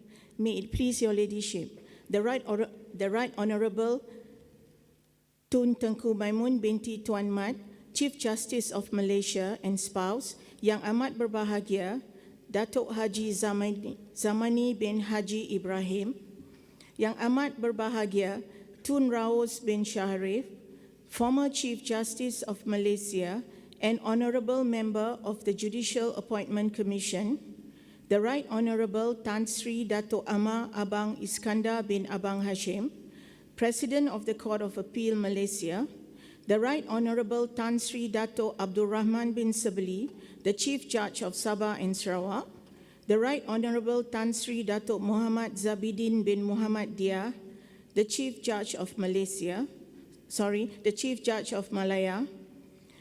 Yang Berhormat Tuan M. Kulasegaran V. Murugesan, Deputy Minister in the Prime Minister's Department, Law and Institutional Reforms, Honourable Judges of the Federal Court, Honourable Judges of the Court of Appeal, Honourable Members of the Judicial Appointment Commission, Honourable Judges and Judicial Commissioners of the High Court of Sabah and Sarawak and the High Court of Malaya, Honourable Datuk Sri Dr. Haji Sabin Samita, Mayor of Dewan Bandaraya Kota Kinabalu, the Honourable Tuan Zamri bin Bakar, Chief Registrar of the Federal Court of Malaysia, the Honourable Datuk Nur Asia binti Muhammad Yusof, State Attorney General of Sabah, the Honourable Datuk Safri bin Ali, State Attorney General of Sarawak, the Honourable Mr. Muhammad Nazim bin Madwarin, President of the Sabah Law Society, the Honourable Mr. Gurveer Singh Sandhu, President of the Advocates Association of Sarawak, the Honourable Ms. Karen Chia Yilin, President of the Malaysian Bar, Presidents and delegates from the Foreign Bar Associations, heads and representatives of the federal and state departments and agencies, judicial and legal officers, members of the bar, distinguished guests, ladies and gentlemen. Assalamualaikum warahmatullahi wabarakatuh. Salam Malaysia Madani. A very good morning and warm greetings I bid to all of you. On behalf of the Attorney General of Malaysia, Yang Berbahagia Datuk Terriruddin bin Muhammad Saleh, allow me first to extend my heartfelt appreciation to the Malaysian bench for a warm welcome to the opening of the legal year Sabah and Sarawak 2024. However, due to unforeseen circumstances, Yang Berbahagia Dato' Attorney General is unable to attend this auspicious ceremony. I therefore relay his warm regards to everyone in attendance here today. It is indeed an honor and a privilege to be here to address Yang Ahmad Arif, Young Arif, and distinguished guests in front of such a majestic and alluring vista of Sabah, the land below the wind. May I begin by recording my deepest appreciation to the Malaysian Bar, particularly the Right Honourable, the Chief Justice of Malaysia, for the honour of addressing this gathering of the legal fraternity for the ceremonial opening of the legal year Sabah and Sarawak 2024. Yang Ahmad Arif, Yang Arif, ladies and gentlemen, the opening of the legal year Sabah and Sarawak 2024 provides a fitting opportunity for all of us who are at the forefront of the administration of justice to ask ourselves, how can we contribute to the cause of justice in 2024 and beyond, having regard to the expectations of the Malaysia Madani government? I take this opportunity to highlight some of AGC's significant and remarkable accolades for the year 2023 as follows. Malaysia's decisive victory at the Paris Court of Appeal, the Hague Court of Appeal, and the Luxembourg Court against the claim made by 8 individuals pretending to be the so-called Sultan of Sulu, Jamalul Kiram II descendants. It was a frivolous action and blatant abuse of arbitral and international process by holding the sovereignty of Malaysia at ransom for an exorbitant sum of money. The victory of Malaysia at the Paris Court of Appeal, the Hague Court of Appeal, and Luxembourg Court clearly portrayed that the claim was nothing but a sham arbitration to threaten Malaysia's sovereignty. I am also pleased to announce that on 8 January 2024, the Spanish arbitrator Gonzalo Stampa, who controversially ordered Malaysia to pay USD 14.92 billion to the self-claimed heirs of the defunct Sulu Sultanate, was found guilty by the Madrid Criminal Court for contempt of court. He was sentenced to 6 months imprisonment and a ban from practicing as an arbitrator for a year. The dispute surrounding the Sulu fiasco has prompted the government to take proactive measures to strengthen Malaysia's position, including enacting relevant laws to uphold the sovereignty of states. With that in mind, the drafting and tabling of the Jurisdictional Immunities of Foreign States Bill 2023 codifies the customary international law on state immunities, which offer general immunity protection to all sovereign states, where there are legal proceedings commenced against a foreign state in the Malaysian courts. The bill, without a doubt, echoes Malaysia's stance that the immunity of any sovereign nation should always be safeguarded and protected from being abused by any entity, and in turn, preserves and promotes friendly relations with other states. Hence, it is hoped that the reciprocal treatment will be accorded to Malaysia in the event Malaysia is brought to the courts of a foreign state in the future. The abolition of the Mandatory Death Penalty Act 2023, which came into force on 4th July 2023, and the revision of sentence of death and imprisonment for natural life, temporary jurisdiction of the Federal Court 2023, which came into force on 12 September 2023.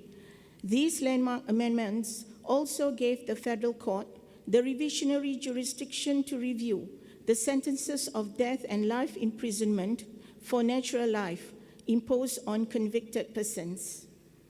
Another seminal landmark in the year of 2023, after a holistic deliberation with all stakeholders, the government decided to repeal Section 309 of the Penal Code, which decriminalized the attempted suicide offense. Consequential to the repeal of Section 309, further amendments was effectively made on the Mental Health Act 2001 to refer victims of attempted suicide for examination and treatment at psychiatric hospitals. The Attorney General's Chambers has also worked closely with the Election Commission of Malaysia in the by-election of the State Assembly N67 Sabah Sarawak in November 2023 in rendering legal opinions and advice on election matters through the setting up of the Elections Special Operations Room in the AGC and State Prosecution Office. And AGC also succeeded in defending the government's interests in the landmark case of Peter Anthony versus Ridwan bin Rubin and 3 others, where the Federal Court ruled that a person who has been convicted for a criminal offense and was sentenced to imprisonment remains a disqualified person within the meaning of clauses 1 and 5 of Article 48 of the Federal Constitution. Yang Amat Arif, ladies and gentlemen, in every region of the globe, countries are wrestling with the complex challenges of legal and judicial reform, including the key question of developing and refining the role and functions of the judiciary. Let me reiterate, the Beijing Statement of Principles of the Independence of the Judiciary was formulated during the 4th Conference of Chief Justices of Asia and Pacific in Perth, Western Australia in 1991. Subsequently, at the conference in Beijing in 1995, the Statement of Principles was adopted by the Chief Justices from 20 countries in the Asia-Pacific. The statement was signed and subscribed to by 32 countries in the Asia-Pacific region.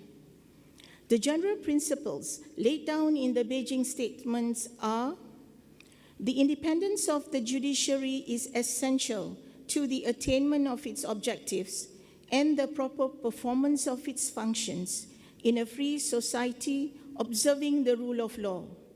It is essential that such independence be guaranteed by the state and enshrined in the Constitution or the law.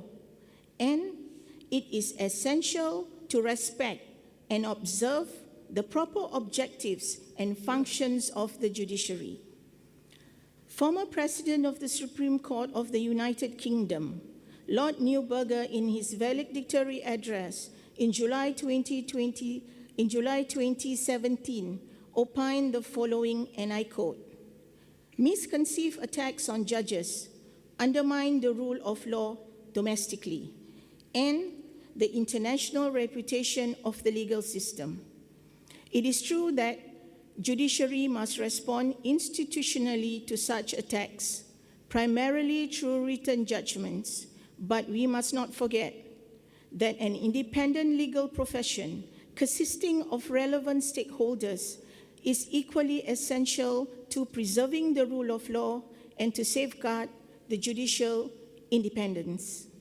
This statement is in line with one of the principles in the Beijing Statement, which states that judges should be subject to removal from office only for proof incapacity, conviction of a crime, or conduct that makes the judge unfit to be a judge.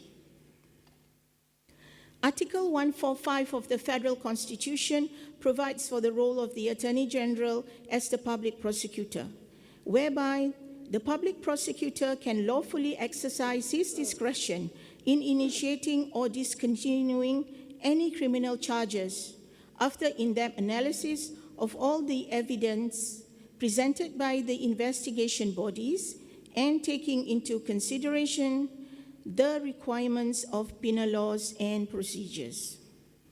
Lately, the danger of misusing and manipulating issues relating to race, religion, and ruler is alarming, which can affect the peaceful lives of people and national security. Hence, the Attorney General will not compromise to take stern actions against any offenders, of course, subject to evidence, in order to maintain peace and justice in this country, including invoking the Sedition Act 1948 and any other relevant laws if necessary. The public prosecutor is not bound to furnish any reason while discharging his obligation under the law to any parties. It is therefore pertinent that the office of the public prosecutor must be permitted to discharge its duty well within the confines of the Federal Constitution and any written law without unnecessary external interference. I therefore implore all stakeholders to understand this and respect the prerogatives of the public prosecutor, who must act fairly without being discriminatory towards certain matters. Yang Arif, ladies and gentlemen, it is worth mentioning here that I am humbled and pleased to witness how hardworking the AGC officers in Sabah and Sarawak with a total number of 144 officers. This covers both the AGC and the judiciary, inclusive of 78 officers in AGC and 66 judicial officers. They have succeeded through the year 2023 in disposing a total of 93 High Court cases, 205 appeals, 2,134 Session Court cases, and 21,663 Magistrate Court cases. I would like to express my gratitude to all parties, the bench, AGC, and the bar. This effort will be continued to ensure that justice is served expediently without fear or favor. I am also pleased to mention here that a resident deputy public prosecutor has been placed in Keningau, and for future plans to include placing resident deputy public prosecutors in other districts in Sabah. The AGC has succeeded in securing its own state prosecution office buildings in Tawau and in Sri Aman, Sarawak. In addition, the AGC is planning to get new premises for the State Prosecution Office in Lahad Datu and Sandakan. The AGC is also pleased to inform that it has plans to place deputy public prosecutors in every district of Sabah and Sarawak.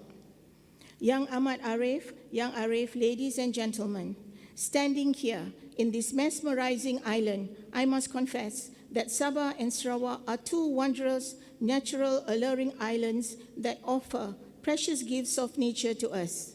Hence, the importance of environment protection cannot be neglected in any circumstances.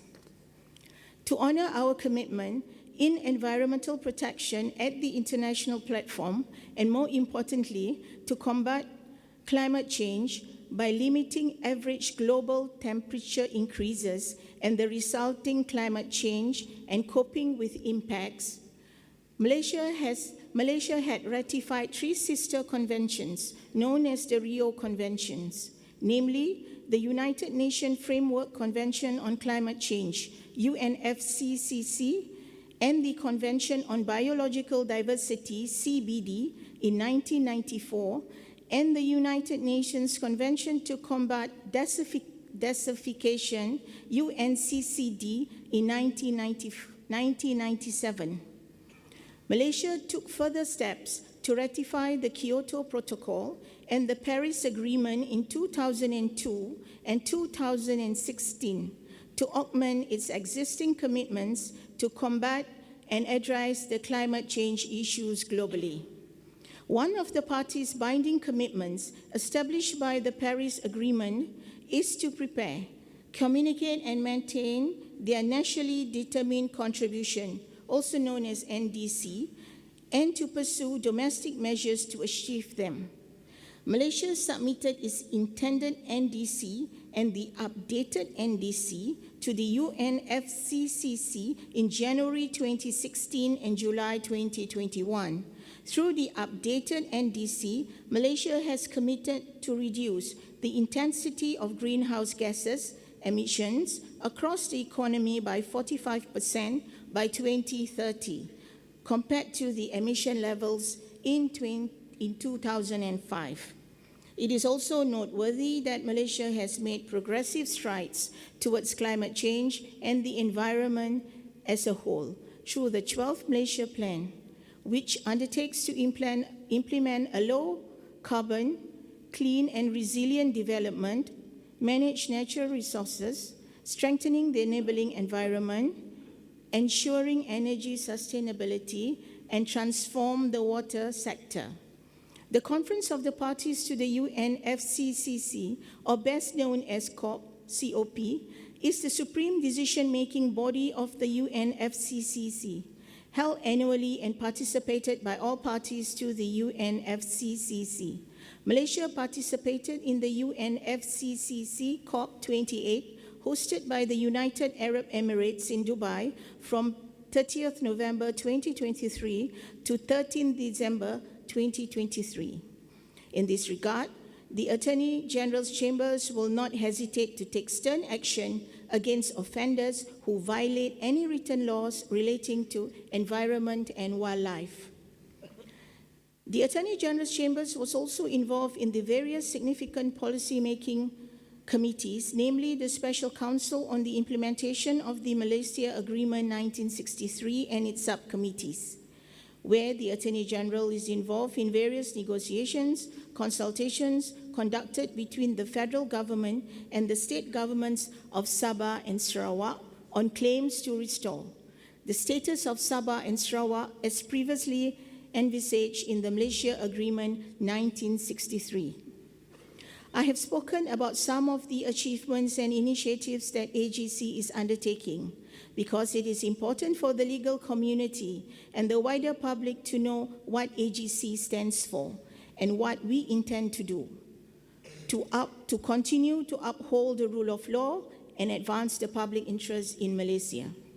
Together with the rest of the leadership team, we have been humbled by the opportunity and privilege to lead AGC through such an important milestone in its history. I am fortunate to inherit a strong organization staffed with officers who embody an excellence and unwavering commitment to the public service. I hope the Attorney General's chambers will remain a relevant and trusted institution for the foreseeable future. On behalf of the Attorney General's chambers, I pledge the fullest support to the bench and the bar in discharging your constitutional responsibility to administer justice. As a final parting word, let us be reminded by what His Royal Highness Sultan Azlan Shah once said: "Without integrity, there can be no rule of law." It is the responsibility of every lawyer not only to have integrity, but to strenuously ensure that the dishonest and corrupt do not have a place in our system of law and justice. The AGC has a very cordial relationship with the Sabah Law Society and the Advocates Association of Sarawak, and I hope for many years to come, this relationship will continue to grow and strengthen between us. Lastly, may I also take this opportunity to wish the very best for the coming year to all members of the legal fraternity and everyone present for a more inspiring and pleasant year ahead. As a final parting word, may I end my speech with the following pantun. Tinggi-tinggi Gunung Kinabalu, Gunung Santubong indah dipandang, keadilan diamal, didukung selalu, bersama mendaulat undang-undang. Ketua Hakim Negara adil saksama, Presiden SLS dan AAS bijak bistari. Di Pulau Borneo kita bersama, semoga uhwah kekal terpateri. Dari PICC ke SICC, tempat bertemu si bijak pandai, menjulang teguh prinsip berintegriti, keluhuran perlembagaan kekal tercapai. Hinggap merpati di pohon bidara, di bawah sarang burung tempua. Akhir kata penutup bicara, terima kasih bah kepada semua. I am much obliged.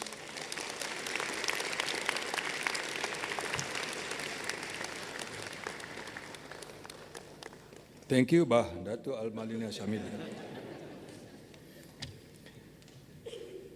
The Right Honourable Tun Tengku Maimun binti Tuan Mat, Chief Justice of Malaysia and spouse, Yang Amat Berbahagia Datuk Haji Zamani bin Haji Ibrahim, Yang Amat Berbahagia Tun Raus bin Sharif, former Chief Justice of Malaysia and member of the Judicial Appointments Commission, the Right Honourable Tan Sri Datuk Amar Abang Iskandar bin Abang Hashim, President of the Court of Appeal Malaysia, the Right Honourable Tan Sri Datuk Muhammad Zabidin bin Muhammad Diah, Chief Judge of Malaya, the Honourable Datuk Al-Madinah Sharmila binti Datuk Dr. Jahan, Solicitor General of Malaysia, appearing on behalf of the Attorney General of Malaysia.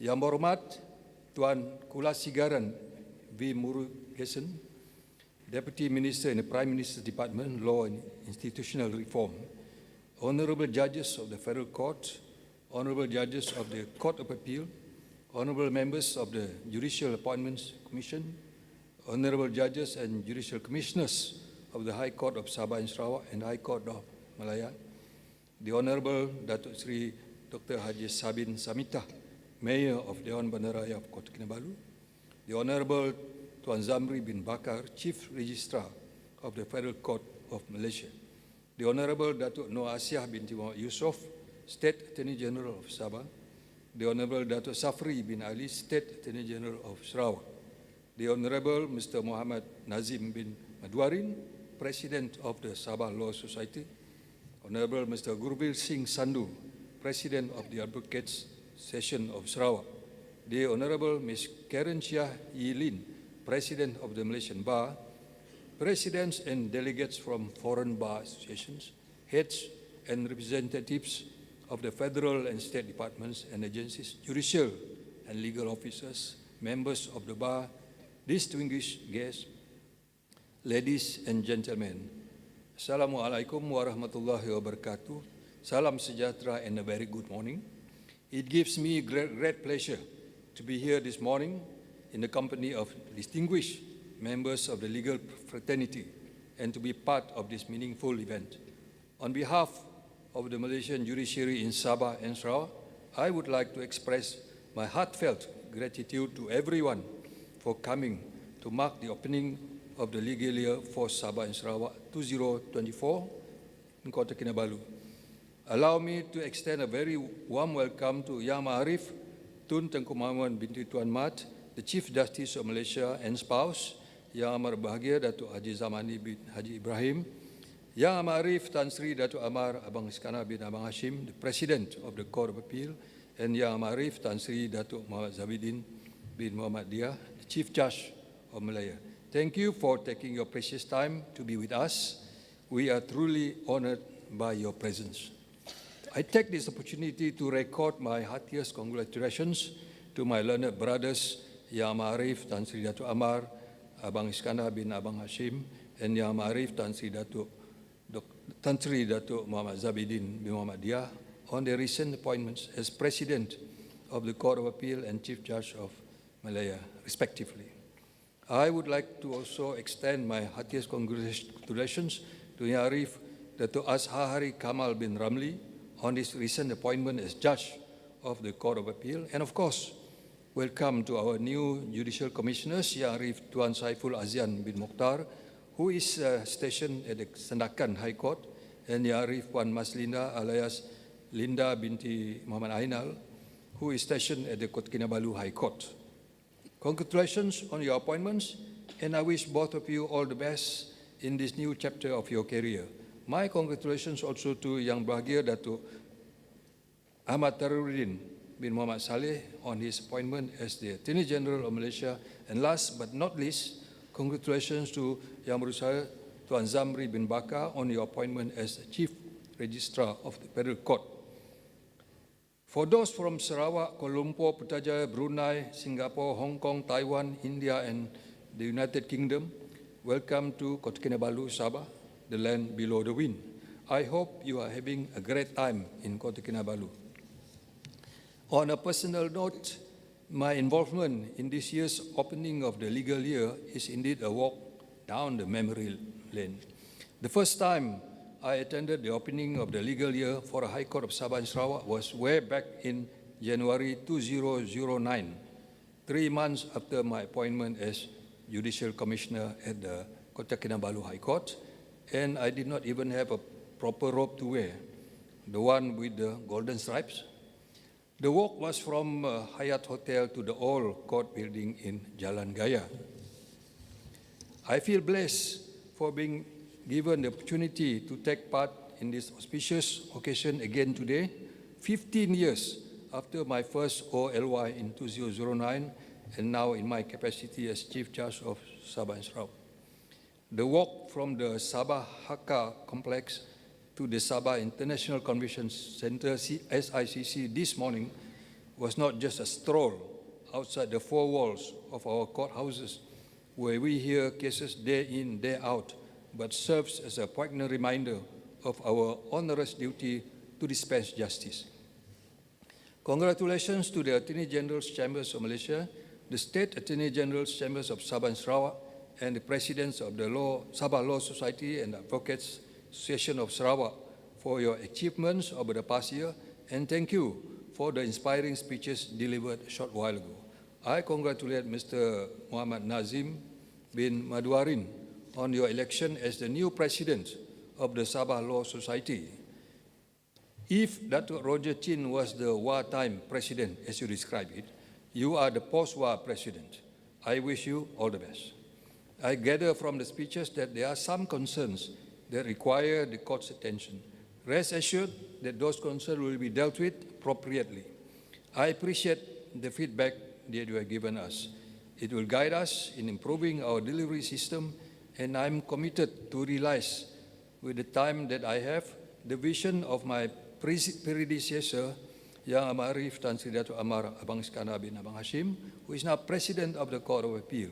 At the opening of the legal year for Sabah and Sarawak in Miri last year, His Lordship had said, and I quote, "As a fast-growing, emerging and developing country, our aim in the judiciary has always been to deliver a world-class modern justice system that is independent, effective, responsive, efficient, pioneering, and one that staunchly upholds the rule of law," unquote. Reflecting on events and achievements of the past year, I must applaud the efforts of the judges, judicial commissioners, officers, and court staff of Sabah and Sarawak in ensuring the smooth running of our delivery system. Whilst digitalization of Sabah and Sarawak courts started more than 12 years ago, we are continuously working to improve the system. The Integrated Court System, ICS, has been redeveloped through the E-Kehakiman Sabah Sarawak EKSS project in 2023. We welcome constructive feedback from all stakeholders on the effectiveness and efficiency of the newly enhanced system. It is only through your feedback that we can further refine and optimize our digital infrastructure to make sure that it aligns with the evolving needs of the legal community and the general public that we serve.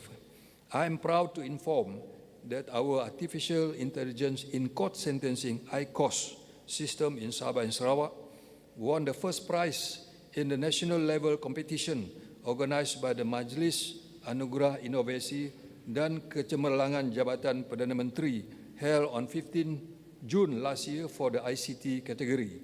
This could not have been possible without the commitment of those involved in developing and implementing the system. Well done, and congratulations to all of them. Like any technology, the ICOS system requires constant monitoring and enhancement to ensure that this facility remains secure, convenient, and reliable to all our stakeholders.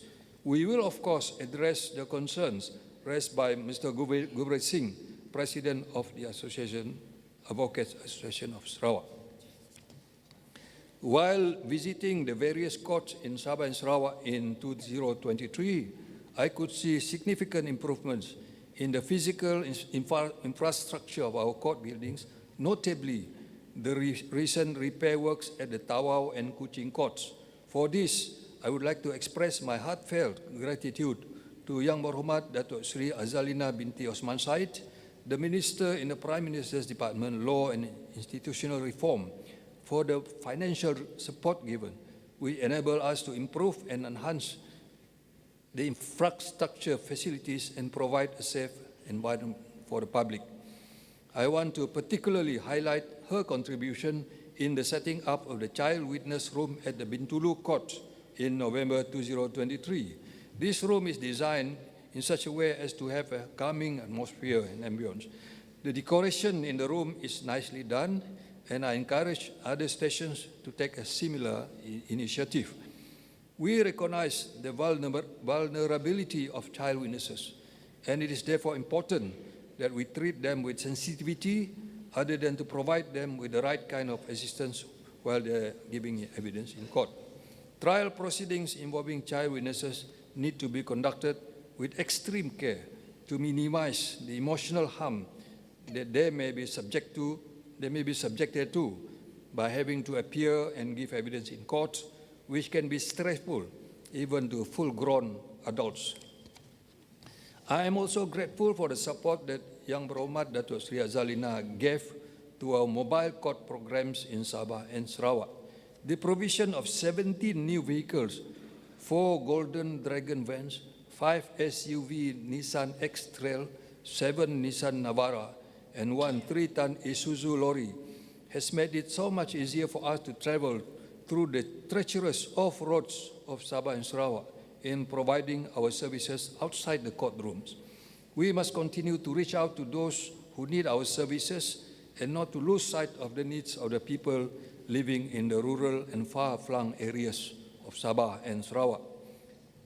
In October last year, we had the privilege of reaching out to the school children at Batu Bungan, Mulu, Sarawak, and we were honored to have with us during the trip Yang Amat Arif, the Chief Justice, Yang Amat Arif, President of the Court of Appeal, and Yang Amat Arif, the Chief Judge of Malaya. While there, we had the opportunity to visit the world-renowned Mulu Caves. It was then that I realized how physically fit our Chief Justice is, as the journey into and out of the caves was very physically demanding, and yet it was no sweat for her. I can vouch for that as I went through the journey myself. I cannot recall, though, if Yang Amat Arif, President of the Court of Appeal, and Yang Amat Arif, Chief Judge of Malaya, made it through the caves, because when we returned to base, they were already there waiting for lunch to be served. Looking ahead, I hope we can continue with our outreach programs for both Sabah and Sarawak with the support and blessing of Yang Amat Arif, the Chief Justice. By helping those in need in rural areas, we enrich ourselves and contribute to the welfare of our community. On 2nd November 2023, we were given the honor to organize the 3rd Borneo Colloquium on Environmental Justice in Kota Kinabalu. Judges and our judicial officers of Sabah and Sarawak, perhaps due to the fact that the Sabah and Sarawak are still largely covered with primary jungle, we are committed to environmental causes. It must be acknowledged, however, that the power of the judiciary in the enforcement of environmental laws in Sabah and Sarawak has its limitations. Sustainable and long-term solutions will be more effective through legislative and executive measures. I am pleased to know that the Commonwealth Law Association and the Sabah Law Society will be jointly organizing a conference on 26 February this year in Kota Kinabalu, Sabah. The conference will focus on issues relating to environmental law, human rights, and constitutional law. By bringing together members of the bar and experts in the various fields, I am confident that they can come up with resolutions that will serve to enhance cooperation among all stakeholders in protecting the environment and human rights.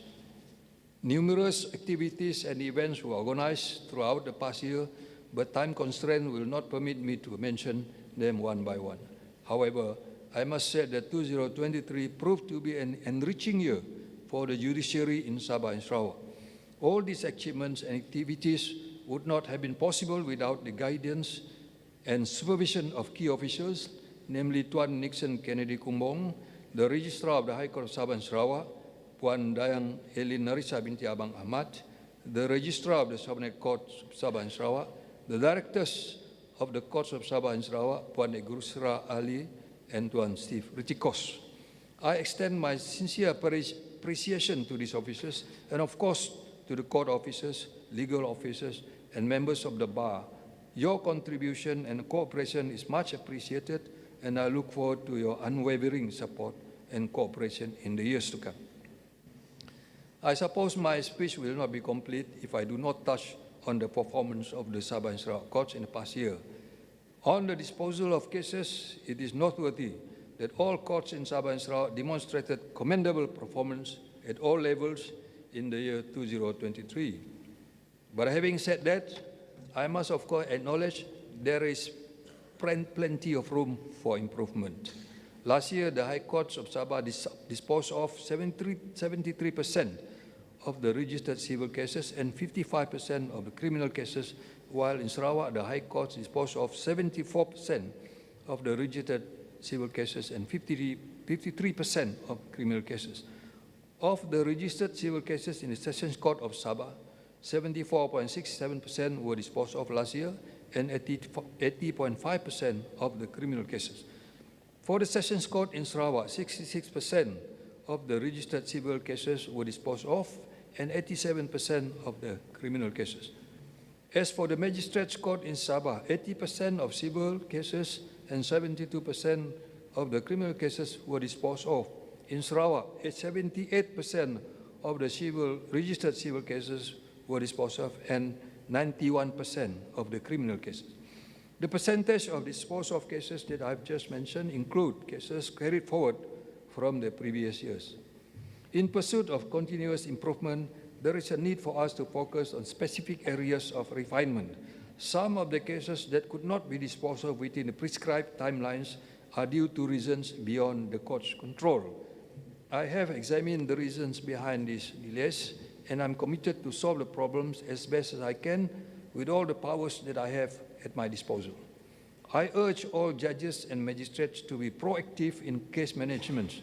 The efficient and expeditious disposal of cases can be achieved through effective pre-trial case management conducted by judges and magistrates themselves. This will go a long way in ensuring the smooth running and expeditious disposal of the cases. I take this opportunity to encourage young lawyers to be fully equipped with their practical legal knowledge. As the judiciary and the legal profession continue to evolve with the times, each step must be taken conscientiously and anchored on core principles of justice. To the judges, judicial commissioners, judicial officers, and law practitioners, please keep yourself abreast with the latest development of the law. For the courts, I anticipate more courses to be organized for the Sabah and Sarawak judges, judicial commissioners, and officers. These courses will serve as a platform for judges and officers to exchange ideas with other participants in an interactive environment.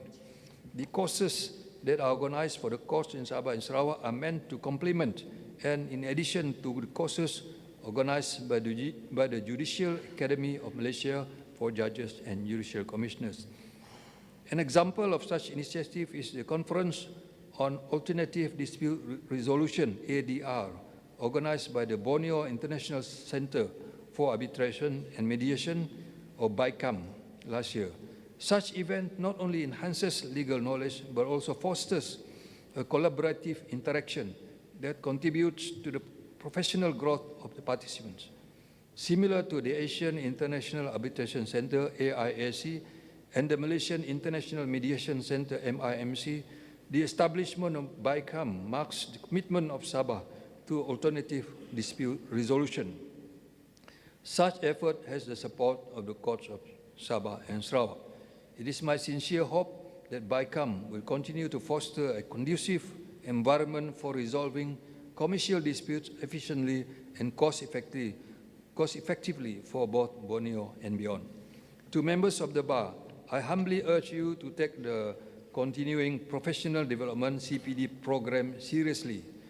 Diligence should be your guiding light, and it is fundamental to the practice of law.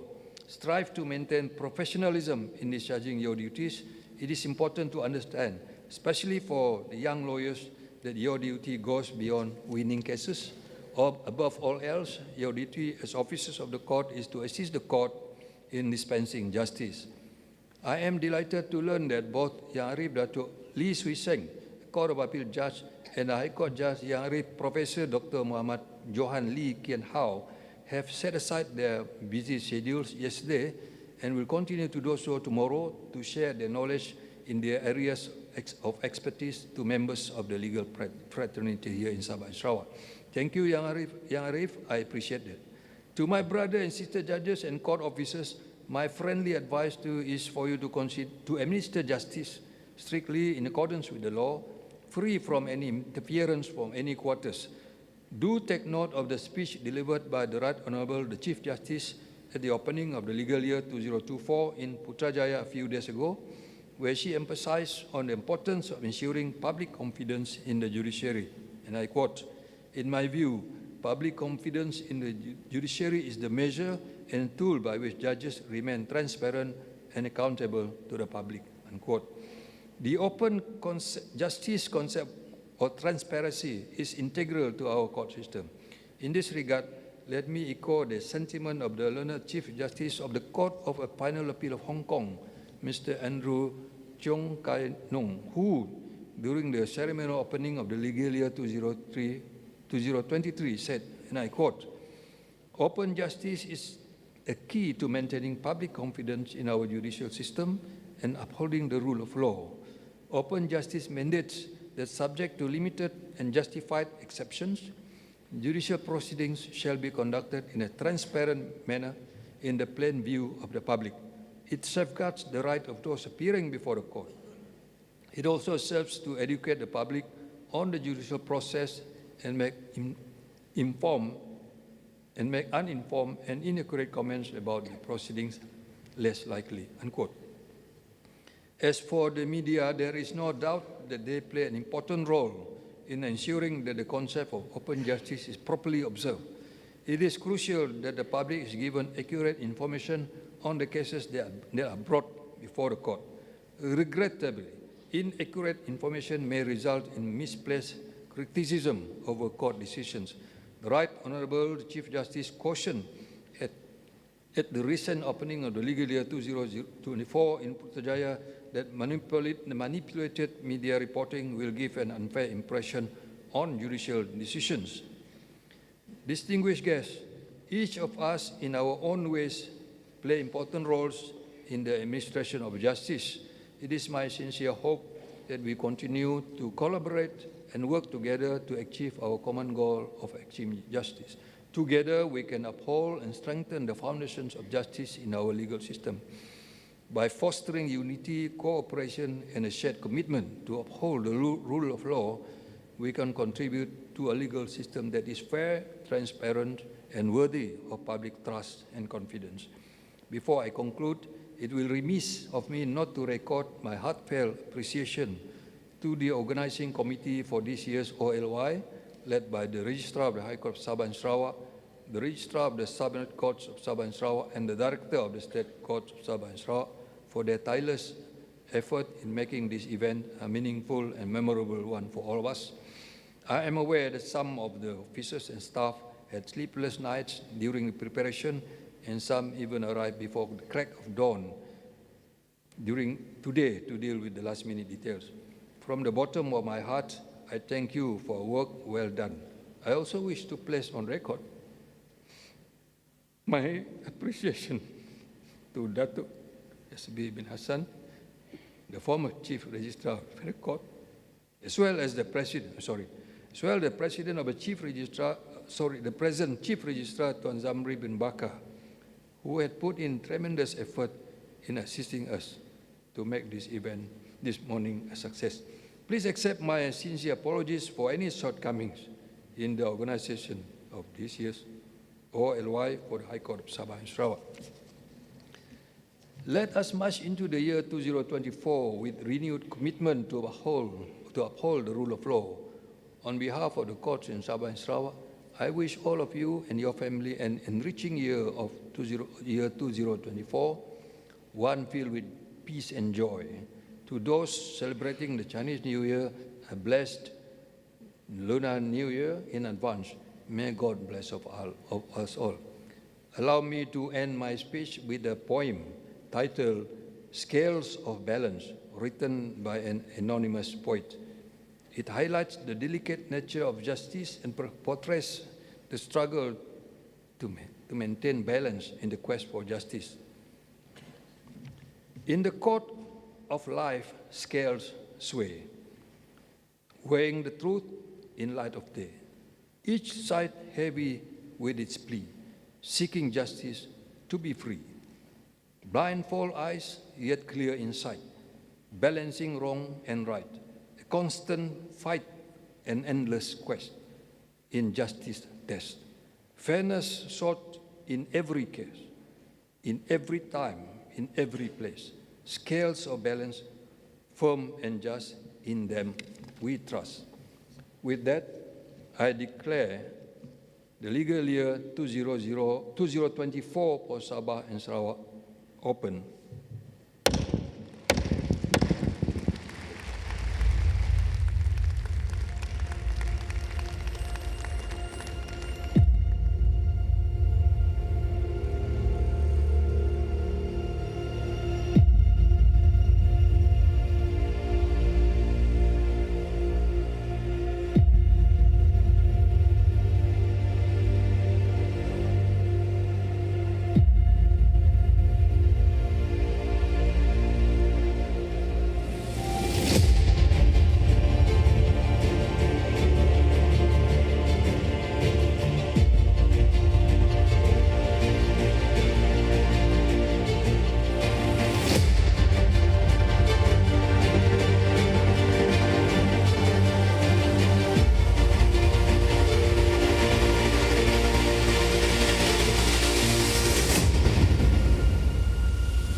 announcing the departure of the Right Honorable Chief Justice of Malaysia, the Right Honorable President of the Court of Appeal, the Right Honorable Chief Judge of Sabah Sarawak, the Right Honorable Chief Judge of Malaya, and the Honorable Judges and Judicial Commissioners of the High Court of Sabah Sarawak.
Distinguished guests, ladies and gentlemen, we have now come to the end of the open court proceedings.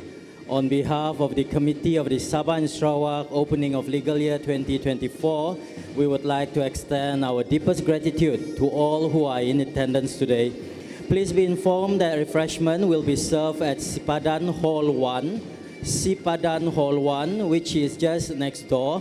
Thank you and all the best for year 2024.